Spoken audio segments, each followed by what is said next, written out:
Top gone right, I made a name for myself. I can't lie, I'm doing well for my age. My dogs said they're praying on my downfall. Well, they just choose in the casket, now they souls in the grave. I'm a star, right? Got the mark right. I induce pain, I improve pain. Makes a Bruce Wayne, I'm a dark knight. Watch you stargaze, got a hard bite. I'm a dog, I'm a lead, better talk right.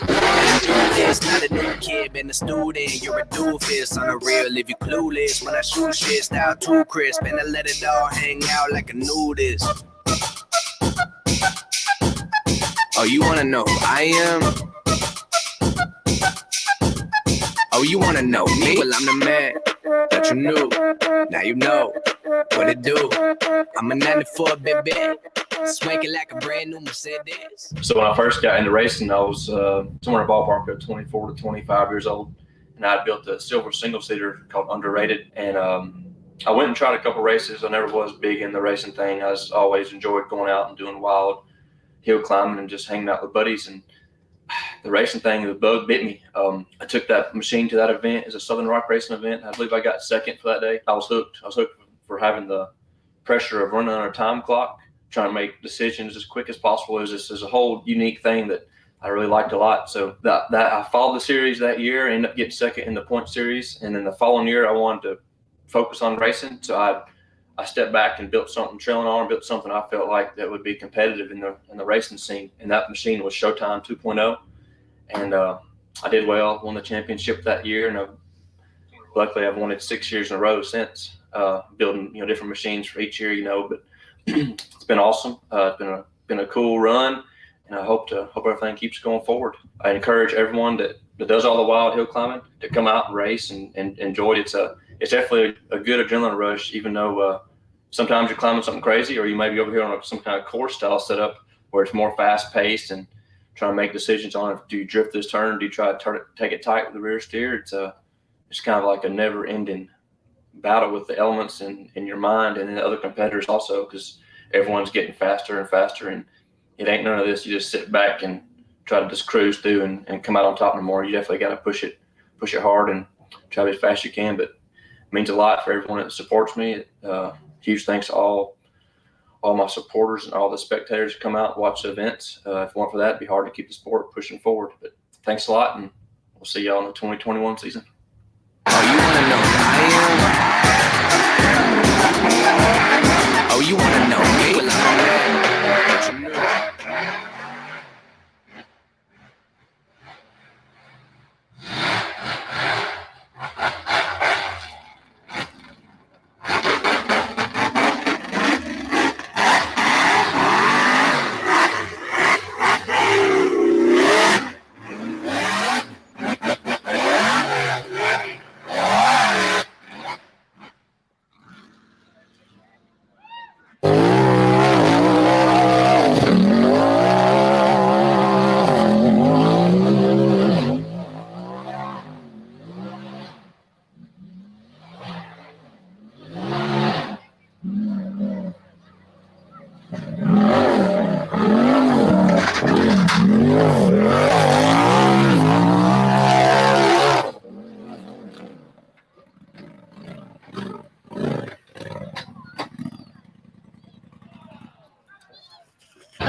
What's up, guys? 2020 season has came to a close, and was able to go out to Dirt Nasty this past weekend, lay down some good runs, come out on top of the bouncer class once again. So that's awesome to do. And I just want to give a huge shout out to everyone who helps me out. It means a lot to have all this support and the sponsors that stand behind me, and I always try to push hard to make them all happy and just keep our sport going strong. I was able to do good this year. I was able to win the SRRS Bouncer Championship. I was able to come out on top in the Pro Rock for their points championship, and I was able to get a 2-year streak also in the UTV and the Outlaw. Yeah, it's been an awesome year, and it just means a lot to have all the support and Just want to say thanks for all the spectators that come out and enjoy the events. And if it wasn't for y'all coming and giving support, it'd be hard to have the motivation to keep going. But thanks to everyone, and we'll see y'all soon. 2020. Yeah. What is going on, everybody? It's Bub Meadows on the hard line. How's everybody going? Big shout out to Big Hill Media. Cody Lanehart.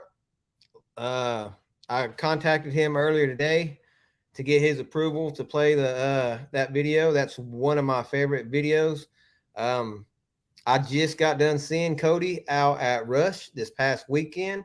It was pretty awesome seeing him back out there. It's pretty close to him. So yeah, I love the way he does his videos. They're pretty awesome. But now we got past that. Do you all know who's coming on the show today? Do you? Because I do. I'm sure you all do too. So without further ado, this is your 8-time, I believe, 8-time national rock bouncing champion in the Southern Rock Racing Series or National Rock Racing. I'm not for sure how much. I don't know how many champions in the Outlaw Series, .1 Series. I don't know. We will get to that though. The the funny thing is about this guy, he didn't even want to race. Didn't even want to race. Didn't care about it. Didn't want to race at all. This man, he once said, if you need a sticky tire, you ain't doing something right. That's right. He said this. Can you believe that? Without further ado, Mr. Timmie Cameron. What up? What's happening, buddy? How you been? Oh, I'm doing good. Just living life and riding a lot, like a whole lot. Like my Razor's probably ain't but 6 months old. It looks like it's 3 years old. I've been seeing a couple videos of this place up in Ohio, Wellsville or something like that. Yeah. I've been seeing some videos. Let's see, Will Bell, I believe, Cole Payne. Right. Those guys pretty close to you? Yeah. Live Oh, around yeah. you, or? Let's see here. So Big Bell, he's probably about 45 minutes. He's over in Woodbury, and Cole, of course, he lives in Franklin, probably 15 minutes away or so. Oh, okay. So how did you all come about saying, hey, let's get together and go up here? Did you hear about it from them or from No. somebody else? Oh gosh. So I don't even know how long it's been. Probably about what I can remember is a boy's name. I think his name was Eric Brown, I believe. I'd met them at a Rush race years ago, probably 8 years ago or so, and they had always been telling me that I need to come to Ohio, come to Wellsville. And of course, I was way too far for me just to go somewhere and trail ride, And it's probably about a year and a half ago, maybe 2 years or so. Matt Buxton and Travis Cooper, they was on me pretty hard about, man, you need to come. You got to come up here and see this stuff. Never been a Razor Up Dominator, never been a Razor Up Widowmaker, and man, I was like, heck, man, if it's that bad, I mean, you go watch these videos, you watch these stretched out dirt bikes with both the tires in the back, stretched out, 200 horsepower Banshee 4-wheelers, hitting this thing and flipping off. So I knew it had to be just, crazy steep. But I was like, what the heck? Let's go up there. So I took advantage of when COVID and all that was going on. Air flight tickets was like $20-$50, whatever, some crazy cheap price. And me and Cole actually flew up there, and Travis picked us up at the Pittsburgh airport, and we went and looked at it, and it just, you can't explain it. I mean, I call it the Wellsville effect. I've took quite a few people up there, who would hit pretty much anything around here, and I told them, I said, by God, you get there, you're gonna get the Wellsville effect, son. And I told him the way I can explain it, but it's awesome. It's a really cool place to ride. Don't even know who owns the property, nothing like that. But where you park at, like the Forbidden Zone's like 150, 200 acres, and they got about whatever you want, from a little 10-foot climb or, something like Dominator that's probably 350, 400 foot long. And, you better be doing 70 mile an hour at the bottom if you want to think about getting a Razor even close to the top of it. Wow. So did you climb those 2 hills that you said you was going to climb? Yep, I got it done. It was Wow. it took a bunch of attempts. Like Dominator's got it's probably a 4-foot little kickback wall at 30, 40 foot from the top, and I was able to get above that wall. Oh heck, 4 or 5 times, and I didn't have momentum to climb out that last, 30 foot, which you pretty much can't even hardly stand on, so steep. But finally was able to just get the nerve to hit it more, a little bit more of an angle to maintain forward momentum, and she went out the top. But now, how long ago was that? Because you've been going up there quite a bit. Well, I say quite a bit, but you've been going repetitively here in the last year or so. that was last year. It was last year sometime. Pretty sure it was about. It's actually kind of weird. It popped up on my time hop. I think it was a year ago, last week, 2 weeks ago. Oh, okay. So has anybody else climbed it besides you? Not that I know of. No, sir. Not UTV or a 4-wheel drive machine. Pretty sure there's been 4 or 5 stretched dirt bikes up it, and I want to say 2 or 3 stretched 4-wheelers up it. So basically, if you come down that, it's gonna be bad. Oh yeah. Like that's what sucks. Or it's in the back of my mind. You're literally, when you take off from the bottom, you're in the gas wide open for so long. You have time to think about everything that's going on. In the back of my mind the whole time is, if the belt breaks, it's pretty much over with. It'd be totaled. I don't think there'd be any tires left on it. No A arms, no trail arms, no nothing. You got to the bottom. Oh, I got you. That's the only thing that sucks. It'd be ruined. Hopefully you'd be okay. Which I did it. My full blown, race equipment. I wore Hans and everything. Good. Will Bell says, "Who is this guy? Never heard of him." Hey, at least he didn't say her. Never heard of her. That's right. Michael Garski says, "Good evening." Let's see. There's something else I want to touch on real quick. Let's see. Cody Lonhart said it was good seeing everyone again. Yeah, it was. Bill Blaisdell, he said, "Hey y'all." He actually had a hurt neck, I think, this last race. I was looking for him on the hill. I couldn't find him anywhere. I was like, "Where's Bill? He never misses a race. Where's he at?" I know it. So I finally got to the bottom of the hill and I seen him, and he hurt his neck or something like that. So Bill, hope you're getting better, buddy. How'd you hurt your neck, Bill? You probably working too hard.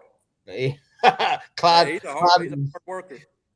Clyde put that whip on him. Say, get it, right. Bill. Get it, Bill. Let's see. Before we get into anything, I want everybody to send their thoughts and prayers to DC. He had a hard lick last week and had to go to the hospital. Never in my life have I ever heard a noise like that after he landed, and it was him screaming. And I never want to hear that again.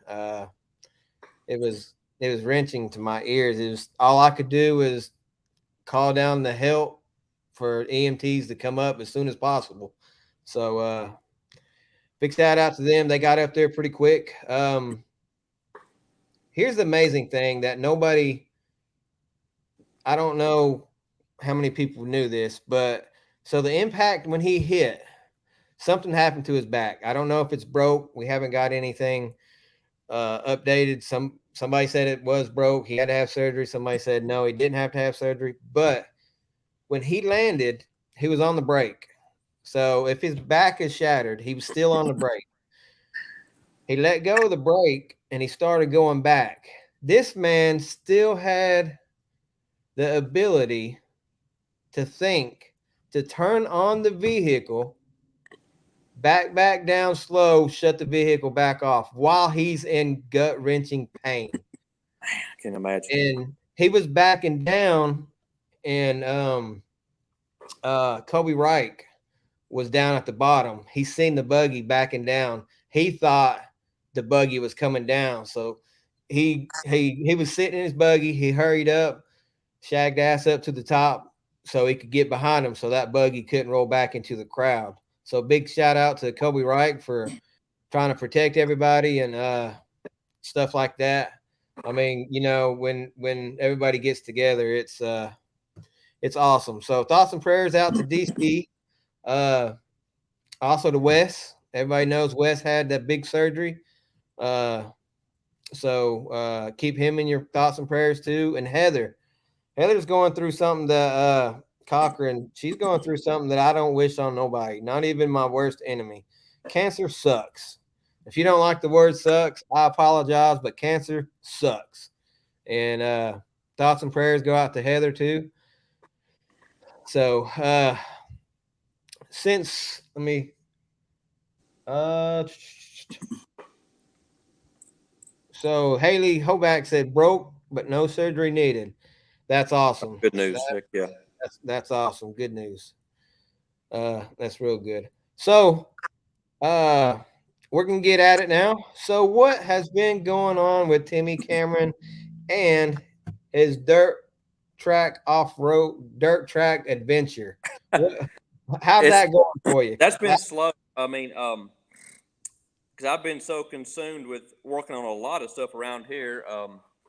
Just like I'm sure a bunch of follow my Snapchat and all and this and that over the past year and a half. You know, put this lake in behind my shop. That was a pretty big task. We kind of worked on that. We got that thing pretty much wrapped up. There's a few little things left to do with that, but I've worked on a bunch of stuff around here. Worked on this buggy, but anyway, so I've had that car out. Let's see, went to 4 practice sessions, kind of get my feet wet, just something to play with, try to learn something about it. And I actually took it to the first race. I guess it was 3 weeks ago, 3 or 4 weeks ago. It was a weekend before we went to Ohio, and it was up at Clarksville Speedway, just a weekly show thing.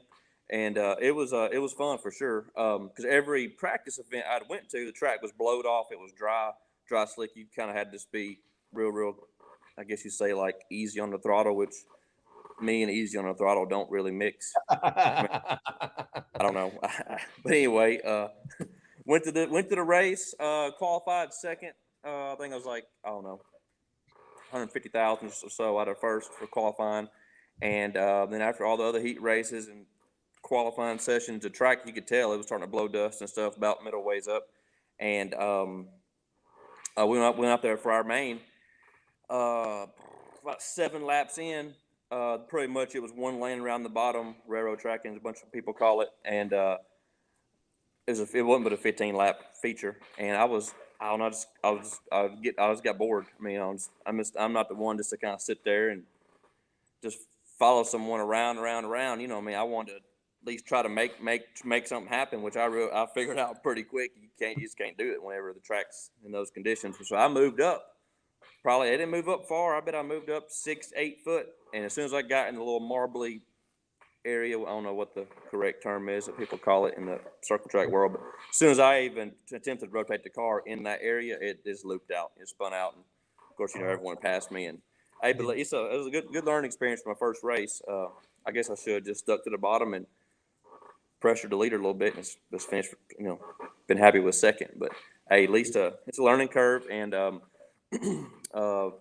plan on continue to play with it, mess with it, and just go from there. Just learn So, it. how are you racing any more this year in the dirt track? I'm gonna say, heck, because you can pick and choose and pretty much race one of them things 3 or 4 nights a week if you wanted to. Yeah. Of course, I just been doing like a weekly show, nothing big, nothing fancy.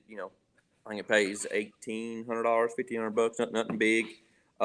But something that I can go get my feet wet in and just kind of get out there with traffic, because pretty much everything I've done has been by myself, and everything I've always done is you need to be as fast as possible from A to B, shortest distance as possible, and obviously this ain't like that.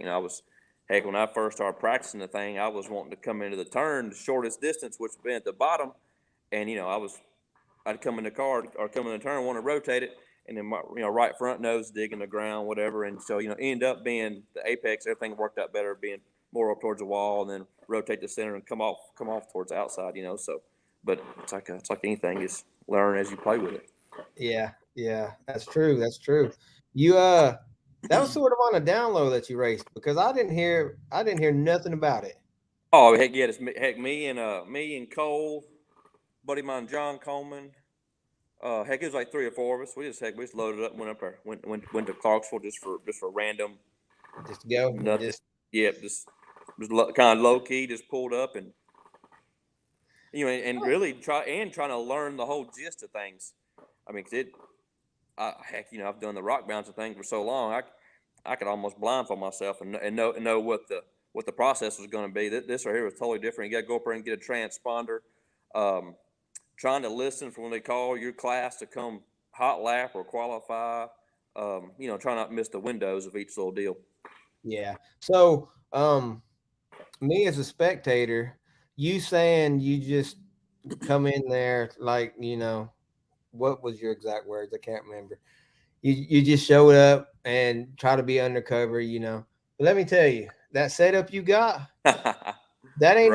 that ain't no just creeping in on the racetrack. Yeah, no, When somebody sees you, they don't even know you. They see that setup, they're gonna be like, "Who's this cat?" right. Oh yeah, yeah. Golly, I couldn't even. Low key. That was the word you used, low key. Right, but But yeah, it was a bunch of guys there. It was cool to meet a bunch of them too. Just a total different breed of folks. Just hardcore. Majority of them that are good at it, done it their whole life. It's kind of pretty much is their life. You know what I'm saying? And they right, live and breathe it. yeah. But it's fun. I enjoy the crap out of it. I'm going to continue to do it and just something to do. I mean, So you like enjoy it a lot.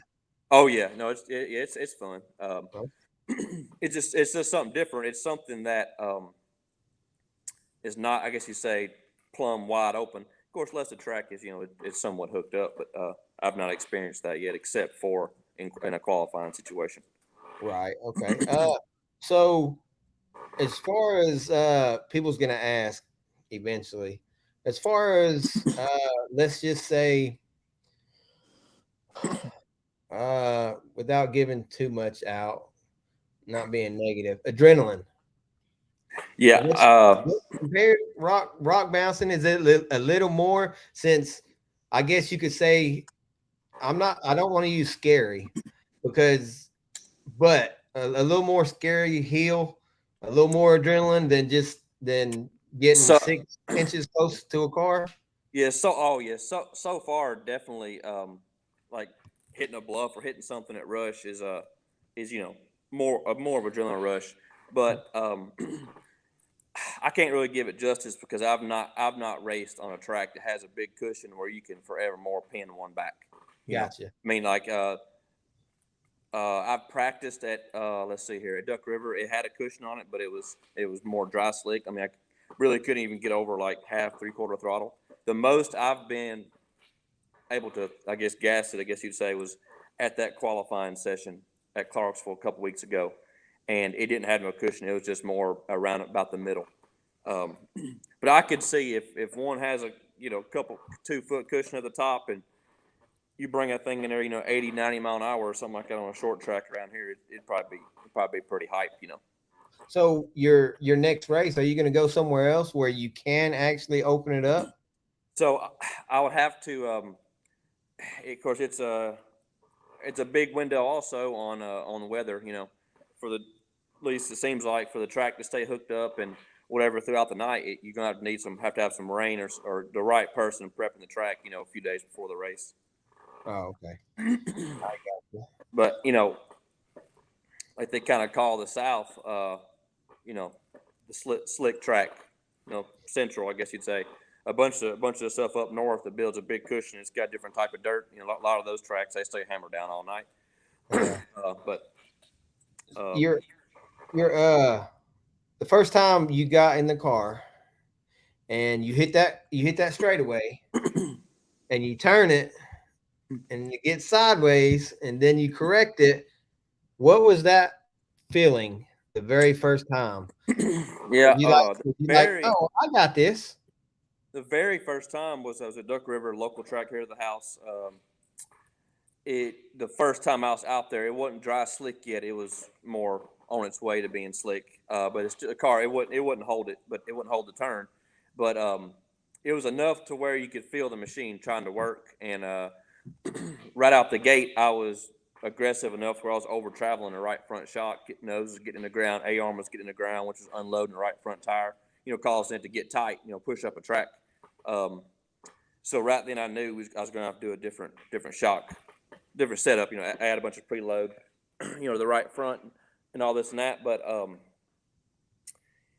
I got hooked up with this buddy of mine named Logan, and he's got it in a more of a manner where it fits me as being a little bit more aggressive. Like even when we was at Clarksville, first time I've ever had a heavy foot and able to make it stick in moisture, I was still over traveling his right front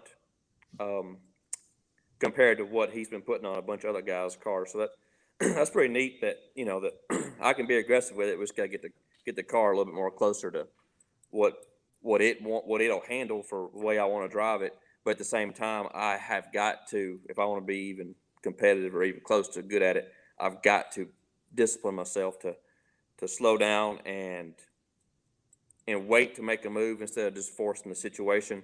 And if that's hard though, because oh yeah, the whole time in rock bouncing, you're not. No. The only time you ever slow down is if you're in the trees going around a tree or something.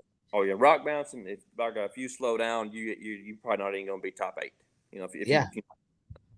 And it's just I just got to discipline myself. But I'm gonna keep knocking on it and keep playing with it, and we'll see where it goes. Heck yeah, we got I actually got 2 racetracks close to me. One of them is called 411 and 411 Speedway or 411 Raceway or something like that, and it's pretty big. Oh yeah. I don't know if you heard of it, but if you ever come down there, holler at me. And then another one it's probably 20 minutes from my house, and then another one is about 20 minutes on the other side. It's called Atomic Speedway. Right. Yep. And it's pretty big too. So if you ever come down to Atomic or 411, let me know. I'll come down there, and if you go to any race, let me know and I'll post it. You can post it on yours, and then you'll have fans galore. Of course, I'll be there. I'll support you in whatever you do. I don't care. Definitely. Oh yeah, but it's fun though. I mean, I just like the aspect of something. I'm talking totally different. Like I can't even begin to explain how different it is. It's wild. Learning something like that is going to take a couple years, I would think. Right. You just can't get out there and you got to be patient. Right. But all right. I heard you got another pet. Another pet? Yeah. Oh yeah. So I mean, everyone knows, I've been a competition coon hunter for a long time. Like, I mean, let's see, I'm 37 now. I've pretty much been coon hunting ever since I was probably 12-ish or so. My granddad, he used to carry me almost, But anyway, so I got with a breeder in East Tennessee, and I've got a raccoon as a pet. Her name's Dana. She is a year and probably 3 months old now. Dana. Of course, I got her. I mean, I'm talking like probably wasn't that big. Had a bottle feeder every 4 hours, and pretty much raise her. But so what do you got to do to those things? You got to declaw them or de-teeth them? What do you got to do to those things? Nothing. But I mean, I don't even know what the right word is. They got rabies and all that stuff? No, hell no. I think that's a big rumor that raccoons have always. No. I mean, don't get me wrong. If you give them shots and everything, but when she goes, I'll let her go out just in the daytime, because at night she either sleeps with me in the bed or I got this big old elaborate huge pen built for in my shop. But when she sleeps in the bed, it's like a cat. Really? Oh yeah. I mean, like, wow. She's probably 26 pounds. She's pretty big because she eats what she wants all the time. I'm gonna say she'll probably be 35, 40 pounds when she gets full grown. What they call them? Trash pandas? Yeah, try it. Yeah, yeah. You're like, don't call her that. So you go coon hunting. I used to. So I actually have not hunted ever since. Fireball. He passed away from a tragic stomach accident from eating too much. Stomach flipped over and twisted, and all this and that. But he, let's see here, Lexus. She's still around here, but she's 14 years old. She's pretty much too old to hunt. She's a big old lazy shop dog now. But I actually have not hunted. It's probably been over 2 years. Really? Yep. Just I went with a buddy of mine, Jacob. The last few times I went was over 2 years ago. Oh wow. Yep. Yeah. Todd Payne said, "Coon hunting career is over." Yeah, golly, it's woo-wee. You want to talk about? It's awful to even say, but I mean, just like having one as a pet and just knowing how many I've put out on the ground. Yeah. Wow. I mean, That's what I was gonna say. You're gonna go hunting and you can bring dead ones into the live one. yeah. Oh, I know it. She can scratch you at night one night. You ever? That's right. And I can't believe like Lexus, pretty much best coon dog I've ever had. She'll lay there and Dana will run up and lay on her back, and they're just like best friends. Really? It's crazy. I don't even. I guess Lexus is so old she don't like care no more. I don't know what it is. Wow. I don't know if Dana doesn't have a scent like a wild raccoon would. I don't know. It's Wow. I Hey, mean, one of your buddy's wives, she says they're the best pets. That would be Cassie Stewart. She's got like bobcats and everything. They're like going for a zoo or something over there. Stewart's compound. Oh yeah, I'm pretty sure they got 2 raccoons too. Pretty sure Martin's got one, and they've got Will and Cassie got one. And then they got those bobcats or something, don't they? Oh yeah. Good Lord. All right, let's get to some off-roading stuff since we covered some of that. Did you and Brian Cole with Coleworks build your very first buggy together? And is he the one that showed you the ropes with fabricating? And then, of course, you pretty much taught yourself after that. Is that correct? Right. So let's go back. I was 18 when I met Brian. And of course, I had some built Jeeps that I had bought when I was 16 and 17. Pretty much a CJ7 stretch wheelbase a little bit, but it's on 1 ton, small block, 33 stroker, SM 465 manual tranny, 205 transfer case, at least sprung front and back. That's what I had in some of the old school. I don't know if there probably ain't no videos of that. I doubt it. Anyway, but that's what we used to go Teleco in and shoot. I mean, we can get Windrod. Oh, yeah. But so that's when I would have been in the 16, 17-ish area. But when I was 17, I met a fella that worked down at Off and On in Franklin. It's an off-road shop, which is not even there no more, But his name was Tim Hood, and he was a fabricator.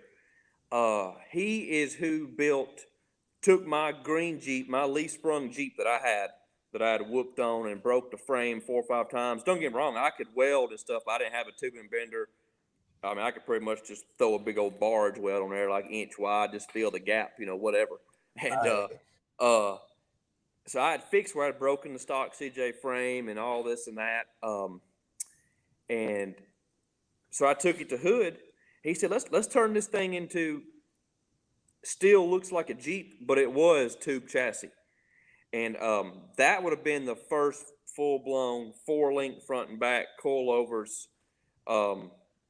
Jeep grill, Jeep hood, and the full-blown cage. If you ever seen a picture from the side, the cage was actually split in the center where you could still run a scrambler half top. Because that was a big thing back then. We'd go to Teleco, we'd try to pick the worst time when there was a snow blizzard or whatever, and we'd have a scrambler top and a full-blown heater or stuff inside, and we would run around on cut boggers and non-sticky TS SX tire or not SX TSL tire and but anyway, that would have been the first full blown, I guess you said, build. But the first buggy, like no, I guess Firewall. full tube buggy, no, not worrying about no kind of soft top or hard top, nothing like that, would have been Fat Girl with Brian. And that is, I still did not have a tubing bender yet. This would have been when I was 18 years old. Pretty sure all I had was a welder and a plasma cutter, hand plasma cutter, you know. And so the shop he was working out of was Mark Phillips.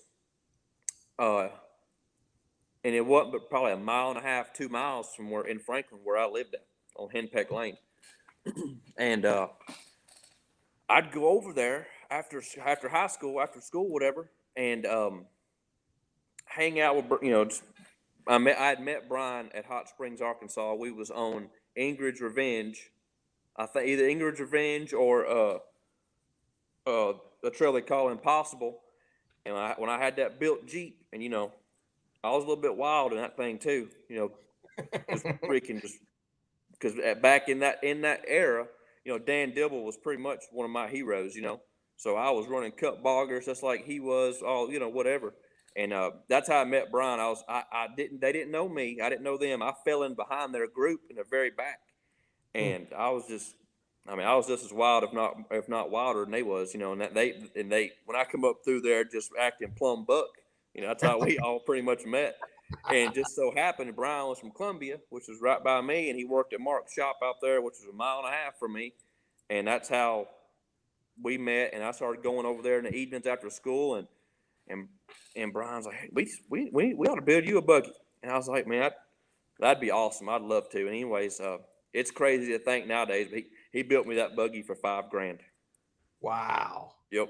I supplied the material and of course all the parts, you know, and I went over there and helped him. I was the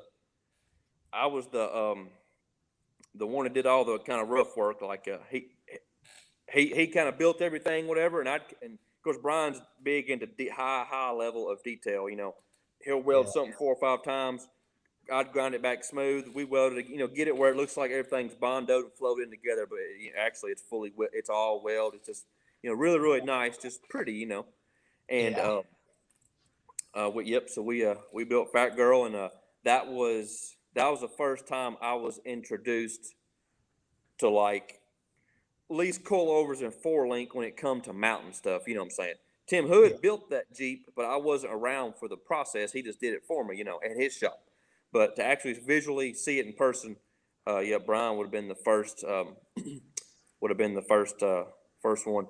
And you know, it probably at the same time. I will say, you know, Jimmy Penner owned Essentially Off Road in Murfreesboro, Tennessee.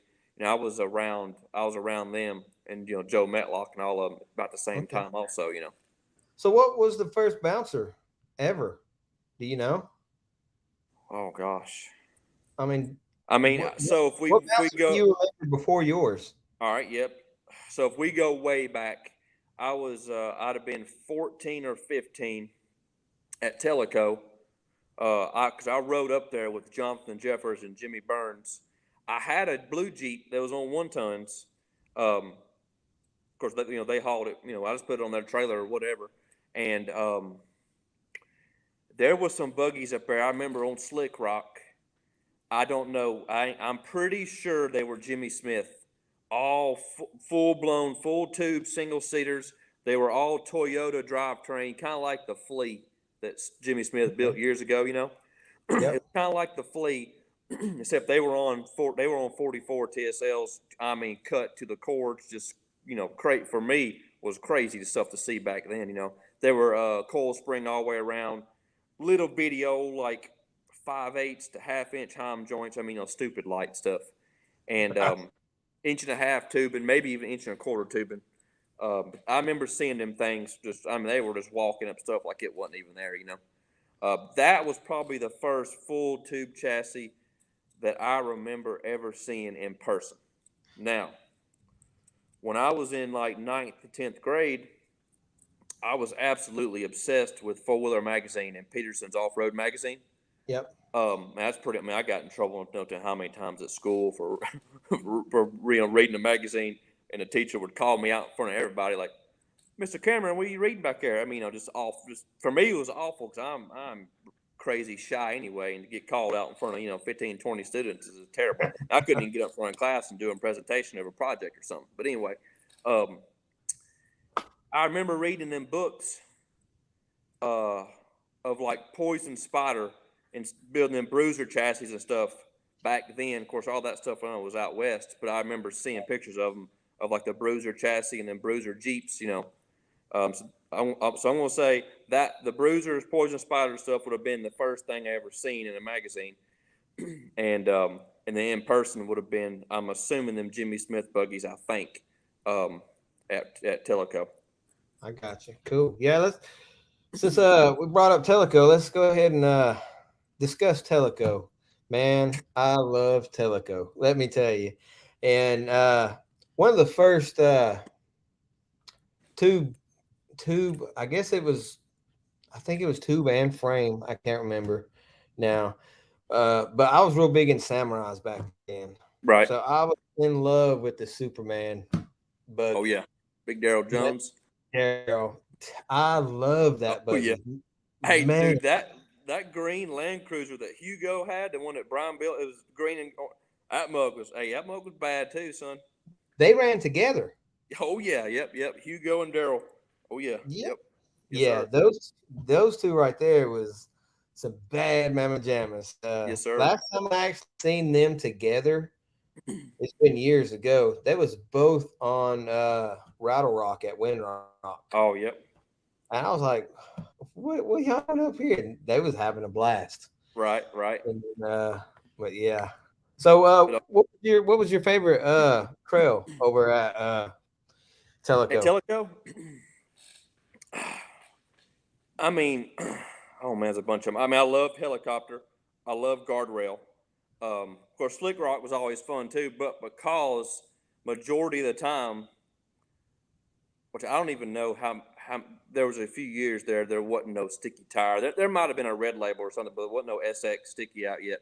But I always ran either a TSL or a bogger, which might as well have been like driving on ice if Slick Rock was wet. But yeah. Slick Rock was always fun to show out on and get wild if it was moist. But I'm gonna say the favorite trail, funnest one for me. I don't think many people really know it, but we used to go park.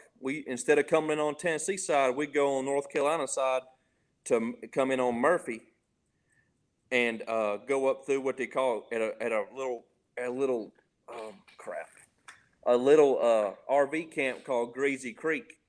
And there was a trail up that coming off of Greasy Creek to get up into the National Forest of Teleco.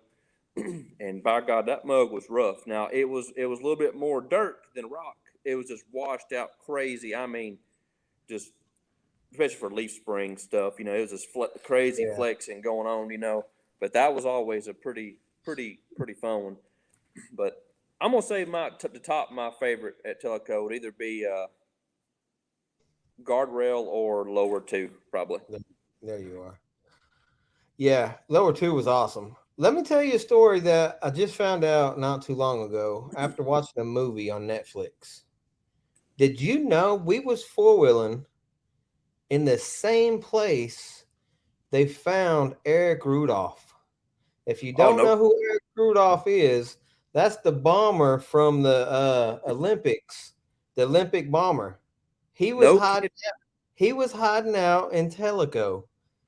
And I think the Olympics was in 95 in Atlanta. Right. Yes, he was hiding out in Teleco while we was four-wheeling. Wow. Nobody. Wow.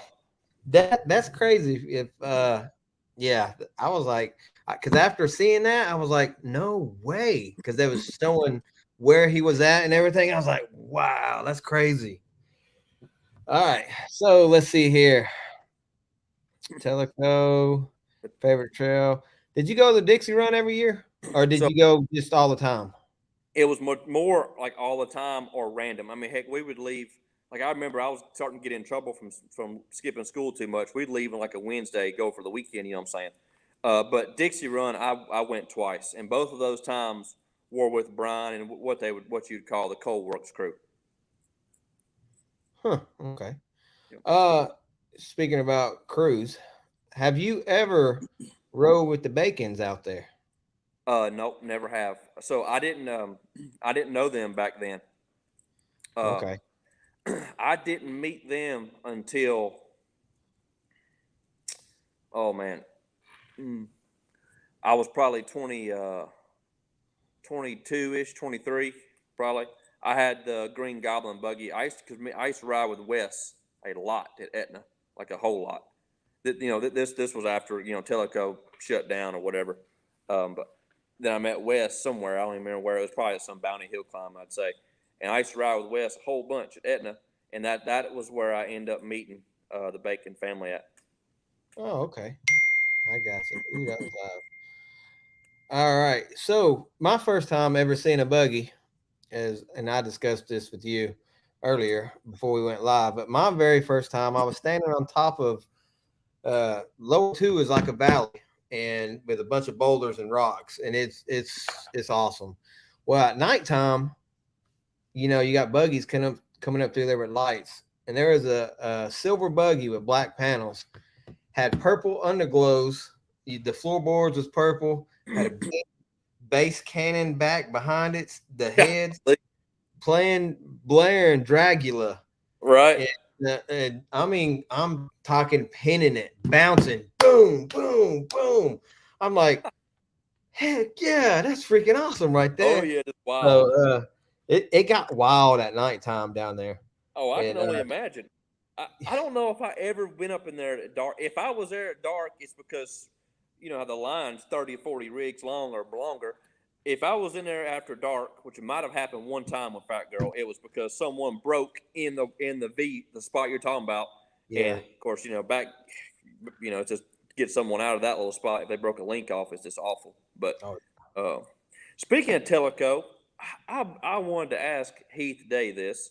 So when you're coming in there on the right, I guess it's called the Teleco River. It's got all those big rapids and stuff. uh-huh. I always wanted to ask Heath if he ever boated that, or if I was ever an area he ever boated. But maybe They he's have I wonder if you did. I don't know. Heath, if you're watching, let us know if you ever did that. I did see somebody, and I didn't think it was possible because Bald River Falls, from what I remember, has you Oh go yeah. down and then it flattens out and then you go down again. Oh yeah. It was raining so bad one day. I did see somebody kayak off of that. Wow. Oh, I believe it. And I was like, holy crap. They're supposed to be redoing that bridge that where Bald River Falls. I'm like, why couldn't you do that a long time ago when we was bringing trailers and stuff back Heck in? yeah, it's pretty much single lane bridge. Yeah. Yeah, oh, yeah. John Moore said, I've done it with Heath in probably 96. Heck yeah, that's awesome. I figured Heath probably been up in there. Yeah. He gets around to a lot of places. Yeah. Oh yeah. Yeah. Yep.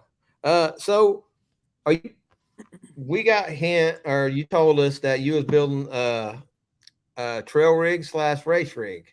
Yes, Is sir. anything special going into it, or is it of course it's not going to be independent if No, it's trail rig. yeah, it's straight axle. It honestly it's pretty much Tyrant, but 2-seat. Okay. I mean, to a certain extent. I mean, same motor because I already had the motor from I had it built for a spare. Turbo 400 instead of a Glide. Of course, straight drive case. I tell you what, this is what I did that's different, and it might have went out on a limb a little bit. I'm just going to try it. I think I can make it work though. But I went single shock instead of bypasses. So Okay. I'm pretty much stepping backwards a little bit, but What was the thought process in that? it's just easier to mount. And of course, probably with the size bypasses I was running, it's probably over 180 pounds of weight savings. Okay. But really though, more ease of packaging, Yeah. because I wanted it to be, small. Of course, the cabin area still got to be 50 something inches wide to get both seats in there, but still somewhat small for just packaging reasons and just. But Chris Wygant with Diddy's says what yeah. coilovers? By God, mugs are modded, son. I'm sure I'll be getting with him, before too long anyway. We'll have to have a discussion about him. I don't really know a lot about him. I'm learning. Uh-oh. Is it a different kind of shock? I mean, oh yeah, it's different. It's one shock though instead of or it's 4 shocks instead of 8. Well, yeah. But I mean, I will say it's not just your average coal carrier though. Oh, okay. Uh-oh. You're gonna make his sport go back. You don't know about that. I probably won't ever race it enough to like, to make it like what I'm trying to say here, to where people would want to start using it. You know what I'm saying? I don't. Right. But if I was gonna get back into points racing or whatever, I'd take the dedicated machine most likely. Gotcha. Colton Holback says, build the cab big enough for me. Oh no, it's pretty small. Like it's about the same width as Tyrant is, but it's I tried to build it as go-kart as I could. Yeah. So shorten the you're saying wheelbase. I'm do what? Go ahead. Yeah, I shorten the wheelbase. I'm back to 116 wheelbase. Because all my race buggies have been like 120, 121. So I shortened the wheelbase up, single shock. Oh man, still same motor, so it'll still be whatever kind of power you want, from 1,000 to 1,500, depending on what kind of boost pressure you want to put at it. 43-inch tire, trail arm back. I did go back shock on axle in the front. Fab housings. Oh crap! I'm making this go on. My normal parts list. You gonna get old Cole Shirley to come up and get that video? We'll need to do something, I'd say. Like he couldn't make it when I kind of released Tyrant. He couldn't make it to do it. I forgot what he was doing. I don't remember, but I'll try to. Man, I always wanted to do it so bad. It just never works out. But I'd love to do one of those release videos of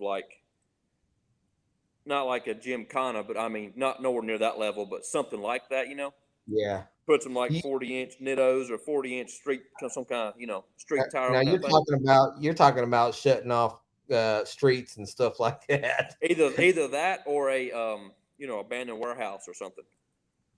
Yeah, that'd be pretty neat. Hey,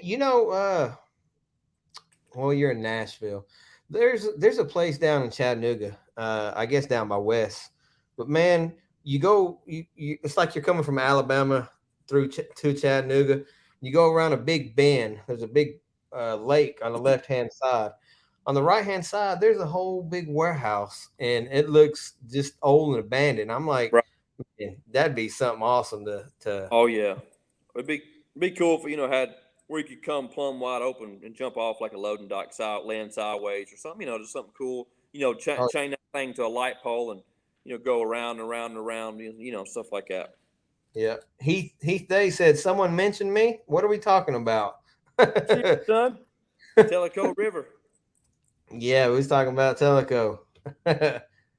Let's see. Cody Kaysen says, "Tell him to do what he did with Showtime." What we was gonna. That's actually a little bit of a funny story. Me and Ricky B got together and was going to do a photo reveal of Showtime. We tried to do it at the huge Showtime theater in Nashville, and of course we had to try to call and get access and all this and that, and they wouldn't do it because noise ordinance. So we ended up doing it on top of the oh crap, it was in Birmingham. I can't remember, but anyways, it was on top of a parking garage. So it ended up being a pretty cool reveal though. But that was more of a photo reveal instead of a video reveal. Right. Old Trip Pullen says, my boy TC in the house. Oh yeah, son, made it back on here again. he come back. What's the Rock say? I am back or something like that. He ain't Right. back racing full time. Well, I'll let him discuss that here in just a little bit. Somebody asked a question a while back up in here. It says something about what is your favorite razor buggy. So let's see, curious what his favorite razor buggy has been over the years. So let me flip that up. Let me do two-part question. Your favorite razor buggy that you built and that you raced. And the other question is one you haven't built, but you actually like. Like me, I'm a huge fan of Shep Dog. Jonathan Yeah. Shepard, he builds Right. some, and that's nothing against Pruitt or whoever else builds them. Shep's got some wild, awesome. I love the design he has. Yep. So That's right. you the ones you raced, you built, and somebody else's that you would have liked to race, or you know, or that you So like the design of. yeah. So for sure, the one that I've raced would have to be, the one that oh crap, one I raced the past 2 years. Okay, I mean, you talk I about mean the because one the one Nathaniel Bell has. yes, sir. That's right. Hey, that dude, he's gonna be something. He's got your rig. He's got a TC, but that guy, I'm telling you, nobody has to believe me. I think he's a wheel man. Well, I got a mug. Better tighten up because I'm green lights on there. Uh-oh, you heard that. You heard that, Nathaniel. Better tighten up, he said. All right, what was you gonna say? Sorry to interrupt. Uh, so what was the question? So you want to know which one my favorite that I've raced, which would have to be that single seater because it's a big difference for me when I went from electric steering to hydro. You know what I mean? Okay. You know what I'm saying? So I just push it so much harder. I feel like I could be a lot better and faster. Uh, you know what I'm saying? So it'd have to be that one whenever I Okay. was picking one for racing. Of course, my favorite for hill climbing, I've only had those two.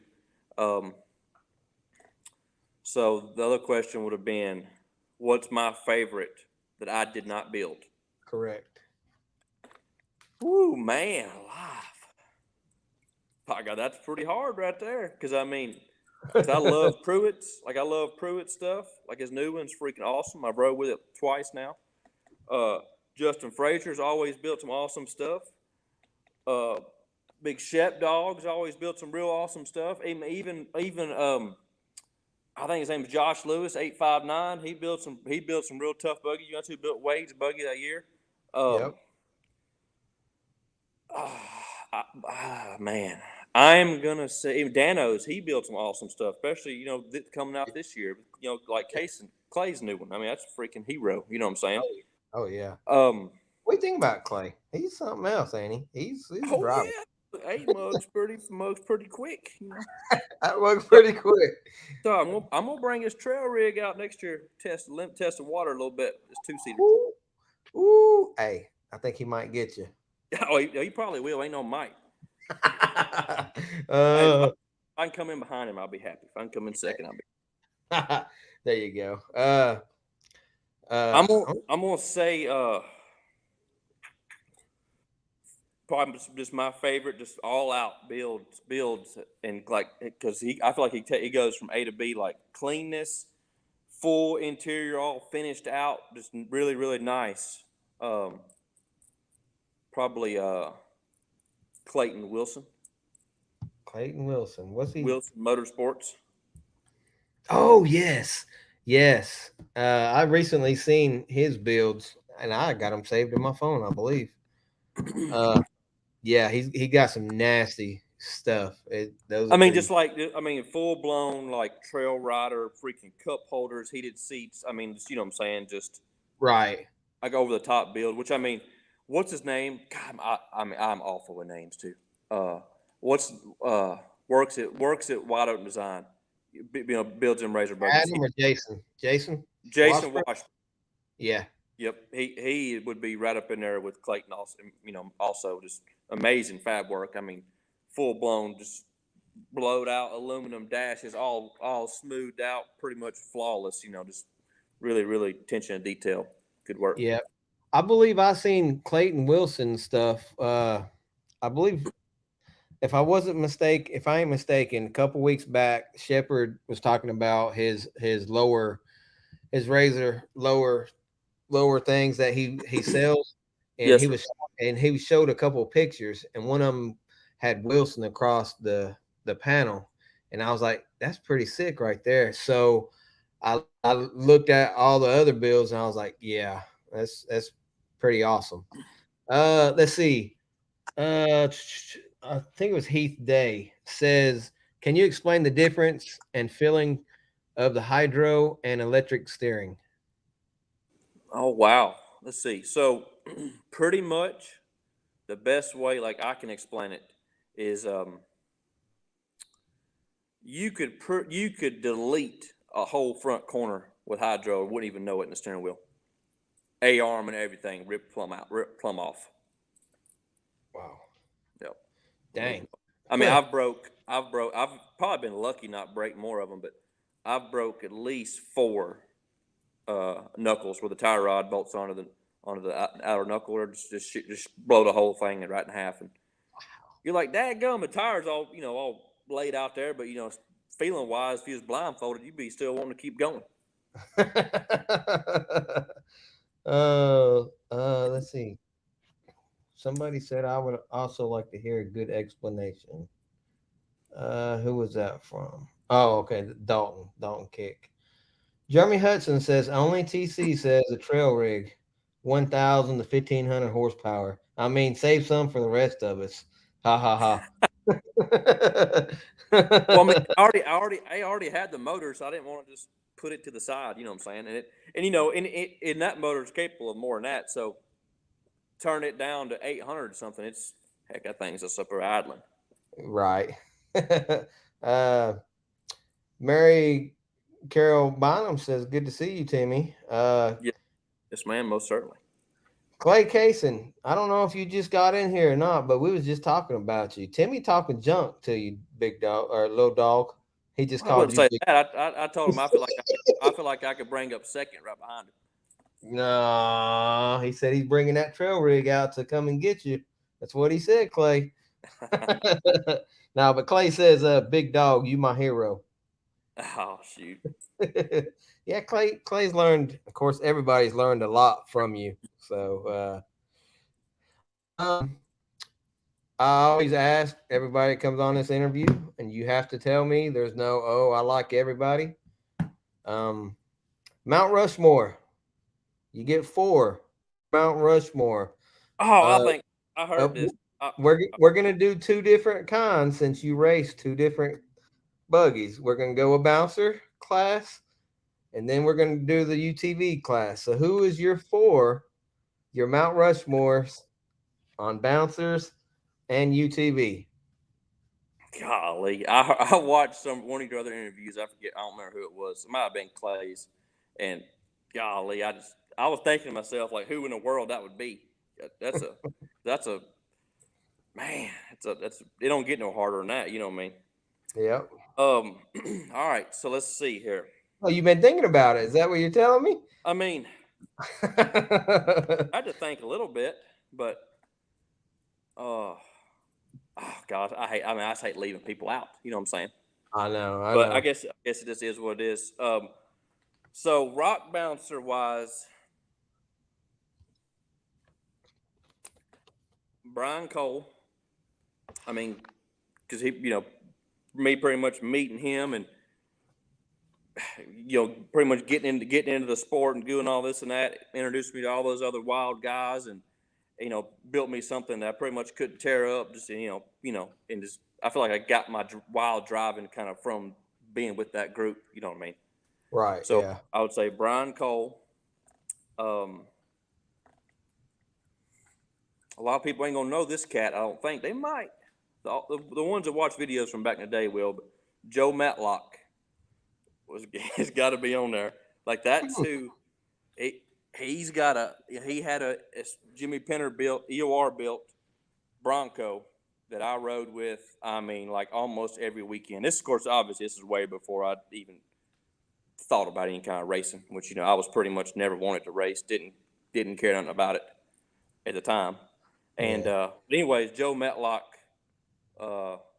was a huge inspiration for me, and just going with them. Great people to be with, and if I went trail riding somewhere, no matter if it was Tellico, Wind Rock, Gray Rock, wherever, most likely, me and Joe was going to be traveling together. Right. Oh man, Brian and Joe. Joe. Yep, Brian and Joe. Dan Dibble, it's got to be on there. That mug. I only get to ride with him twice, but of course I have watched every single one of his videos. When I was growing up, and that was another one that I got. I mean, that's why Fat Girl was on Rockwell's. I mean, Really? That's why Fat Girl was Rockwell's. That's why Fat Girl was a big block. That's why Fat Girl had Turbo 400 in it, and of course, and let's see here. That's where I was introduced to Randy Overson. Was through Dan Dibble. Freaking Dan Dibble gave me what he got. This is wild right here, but when he got out of the sport or slowed down, he gave me his Interco tire sponsorship. What? Yes, sir.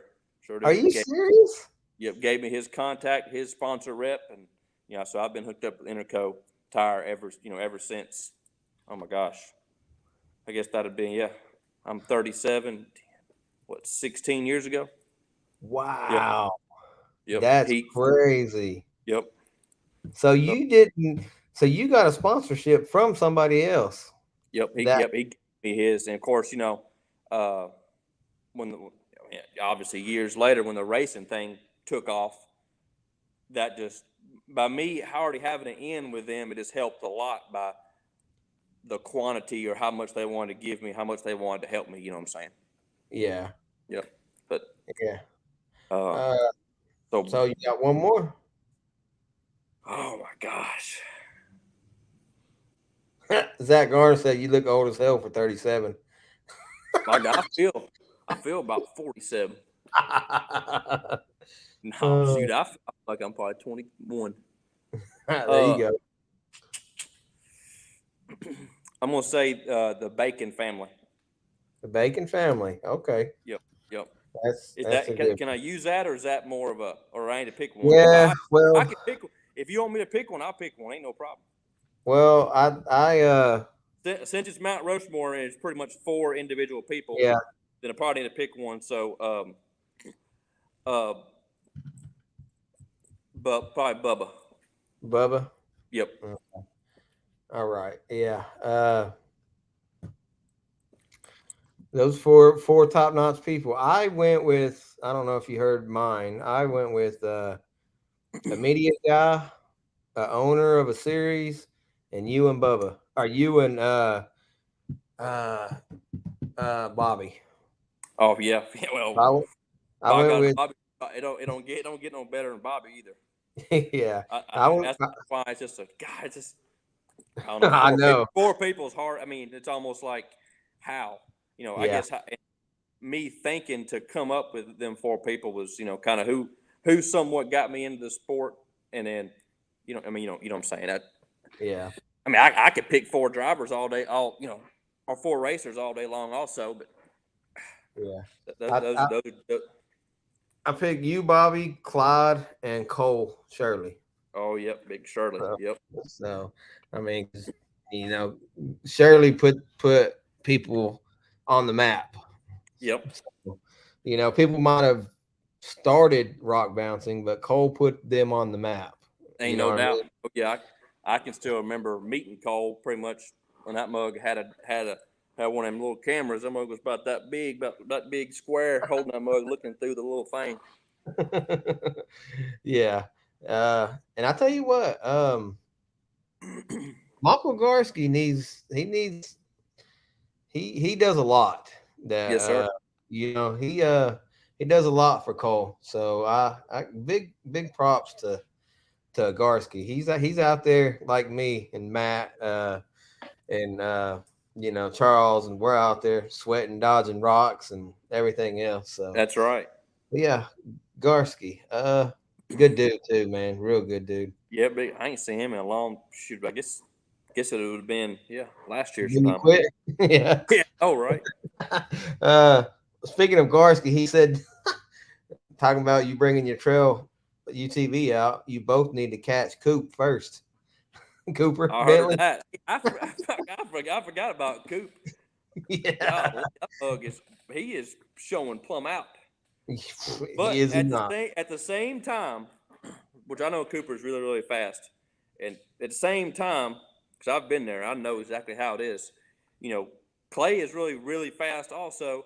But at the same time, when you have a points lead like that, it's smart to lay back a little bit and just finish, no matter if you come in, top 5. Yeah. Yeah. Dylan Center says, what was TC's thoughts when he first seen Wade Good racing? His thought, pretty much Wes Keene made over again, fast. Yes. Wild, just fast, wild, pretty dang reckless, but at the same time could make it work, 80% of the time. Yeah. I always thought Danny Smith should be in that category too. Danny was pretty. Danny, yes, he sir. was pretty quick too. Yep, 100%. By God, Jake. I mean, if you want to start naming them like Jake Pike, Bubba Bacon, I mean, Yeah. by God, ain't no slouch at all. So, yeah, I was just about to ask my son Dallas Meadows. There's 2 people come to mind. And I want you to name one. Yeah, it's going to be hard. But who pushed you the hardest during your racing career as far as the big buggies? The 2 that I come up with was Wade Good and Bubba Bacon. Yeah. From me going back and thinking of being in the situation where something has got to happen. Oh, I mean, it's either Bubba or Danny. Yeah, Danny. Because I'm pretty sure when I was racing both of them, I had a DNF the freaking first race at Texas of the year. When I was competing Danny and when I was competing with Bubba. So coming right out the gate at Windrock, I'm pretty sure was second race, I was already 40 plus points behind. Okay. And so that's not when you flipped at Windrock. I doubt it. I don't remember. I know exactly what you're talking about, but I doubt it because that would have put me like almost a whole race behind. And I don't think I've ever been that far behind. But I know for a fact I've been 40 plus points, 40 to 50-ish points behind to Bubba. I know for a fact to Bubba. And I'm pretty sure Danny is who I was kind of going head to head with when I had a DNF at Texas also. Yeah, I was there, the one in Texas, because you come out, you jump over the hill, you turn up, and it was that first hill, wasn't it? Yep. So one of them was whenever I had that stand back buggy. I broke a rear ring and pinion on that hill too. That would when we was down off in that bottom where them rough rocks were. Yeah. And then the other one was that was when I was competing with Bubba. I'm pretty sure. And then the next year, whenever it was, would have been Menace, and I flipped over at that freaking little 6-foot little hump. Yeah. Oh, I bet you was livid. Yep. And I'm pretty sure me and Danny went head to head that year, I think, which I mean, me and Danny went head to head and Bubba a few years. I mean, like I had hell bent racing both of them a couple of years. I mean, but yeah, you had God's competition, man. Those are stout, son. Yeah, they are. But Tanner Blanchett said, "Go ahead." Sorry. Oh no, I was just gonna say. I mean, but to come out of the gate, that'd probably be the most I feel like felt most threatened was to be coming right out of the beginning of a year that far behind. You know what I mean? Trying to And catch trying to somewhat pace myself, or at least make myself back down enough to not have another DNF, and make sure my equipment is up to par and bolt checked, and just pray I don't have a mechanical malfunction or something. You know what I mean? Right. Oh yeah. Mary Bynum says Texas wasn't good to Timmie. That year No. it was not. Tanner Blanchett said, "Who has or had a heavier lead foot, Wade or Wes?" Oh wow. Yeah, that's I don't know. I mean, only thing is about I'm gonna say West, because I have forevermore seen him hold one, son. I mean, but West has always got her done in what I would consider extremely mediocre buggy. You know what I mean? yeah, Pretty much all his builds up until the rocket ship built by Woodley. All his other ones have been somewhat mediocre. Just let's get this thing together. We're going racing, have a good time, go trail ride, hill climb, pretty much whatever. But man, yeah, I've just I've not been around Wade, which I guarantee you, if Wade had a buggy that was trail riding, oh, he'd be just as wild trail riding. You know what I'm saying? right. But just me experience wise, I've been around Wes a lot for years, and I've seen him beat stuff and knock knuckles off and back up and try it in 3-wheel drive. You know what I mean? Yeah. It's funny because when you start, not you, me or anybody, when you start talking about, I say you as in people, when you start talking about comparing people get bent out of shape. And Right. I'm like, we're all friends here, Oh, yeah. Right. It, Yeah. it's hard to say somebody's better at somebody and all No. this and all that. And Right. I'm sure you seen, I got a text message after I called you the GOAT. Somebody messaged me and said, blah, blah, blah. Oh, are you serious? yeah. I mean, just I'm like, some people. I mean, they saying. I mean, I feel like a lot of people are saying stuff not even been in the sport very long, or or talking about it. yeah. It's, but everyone has their own opinion. That's fine. That's no problem at all. I mean, you know what I'm saying? It's no big deal. Zach Garner said Wade is better on downhill and technical. Wes has talent to climb anything. Yep, I'd say that's extremely accurate. 100%. Yeah. Yeah, because I mean, if it's something rough, there ain't. I mean, but heck, maybe Wes can just think faster than everybody. I feel like he don't give it no technical. He's pretty much going to attempt to jump the obstacle. Yeah. Yeah. And hey, Yeah. it may go good, but I've seen it go, especially racing. I've seen it go the other way, just result in a DNF or whatever. But you know what? A lot of people, and I've heard it because I walk around in a crowd, probably not as much now as what I used to, but I used to hear a bunch of stuff. And one of the things that I heard was Wade's a point and shoot, or not Wade. Wes is point and shoot. He's not a driver. And I'm like, are you serious? Oh, I mean, Wes looks at his lines. You go out there and you look at your lines.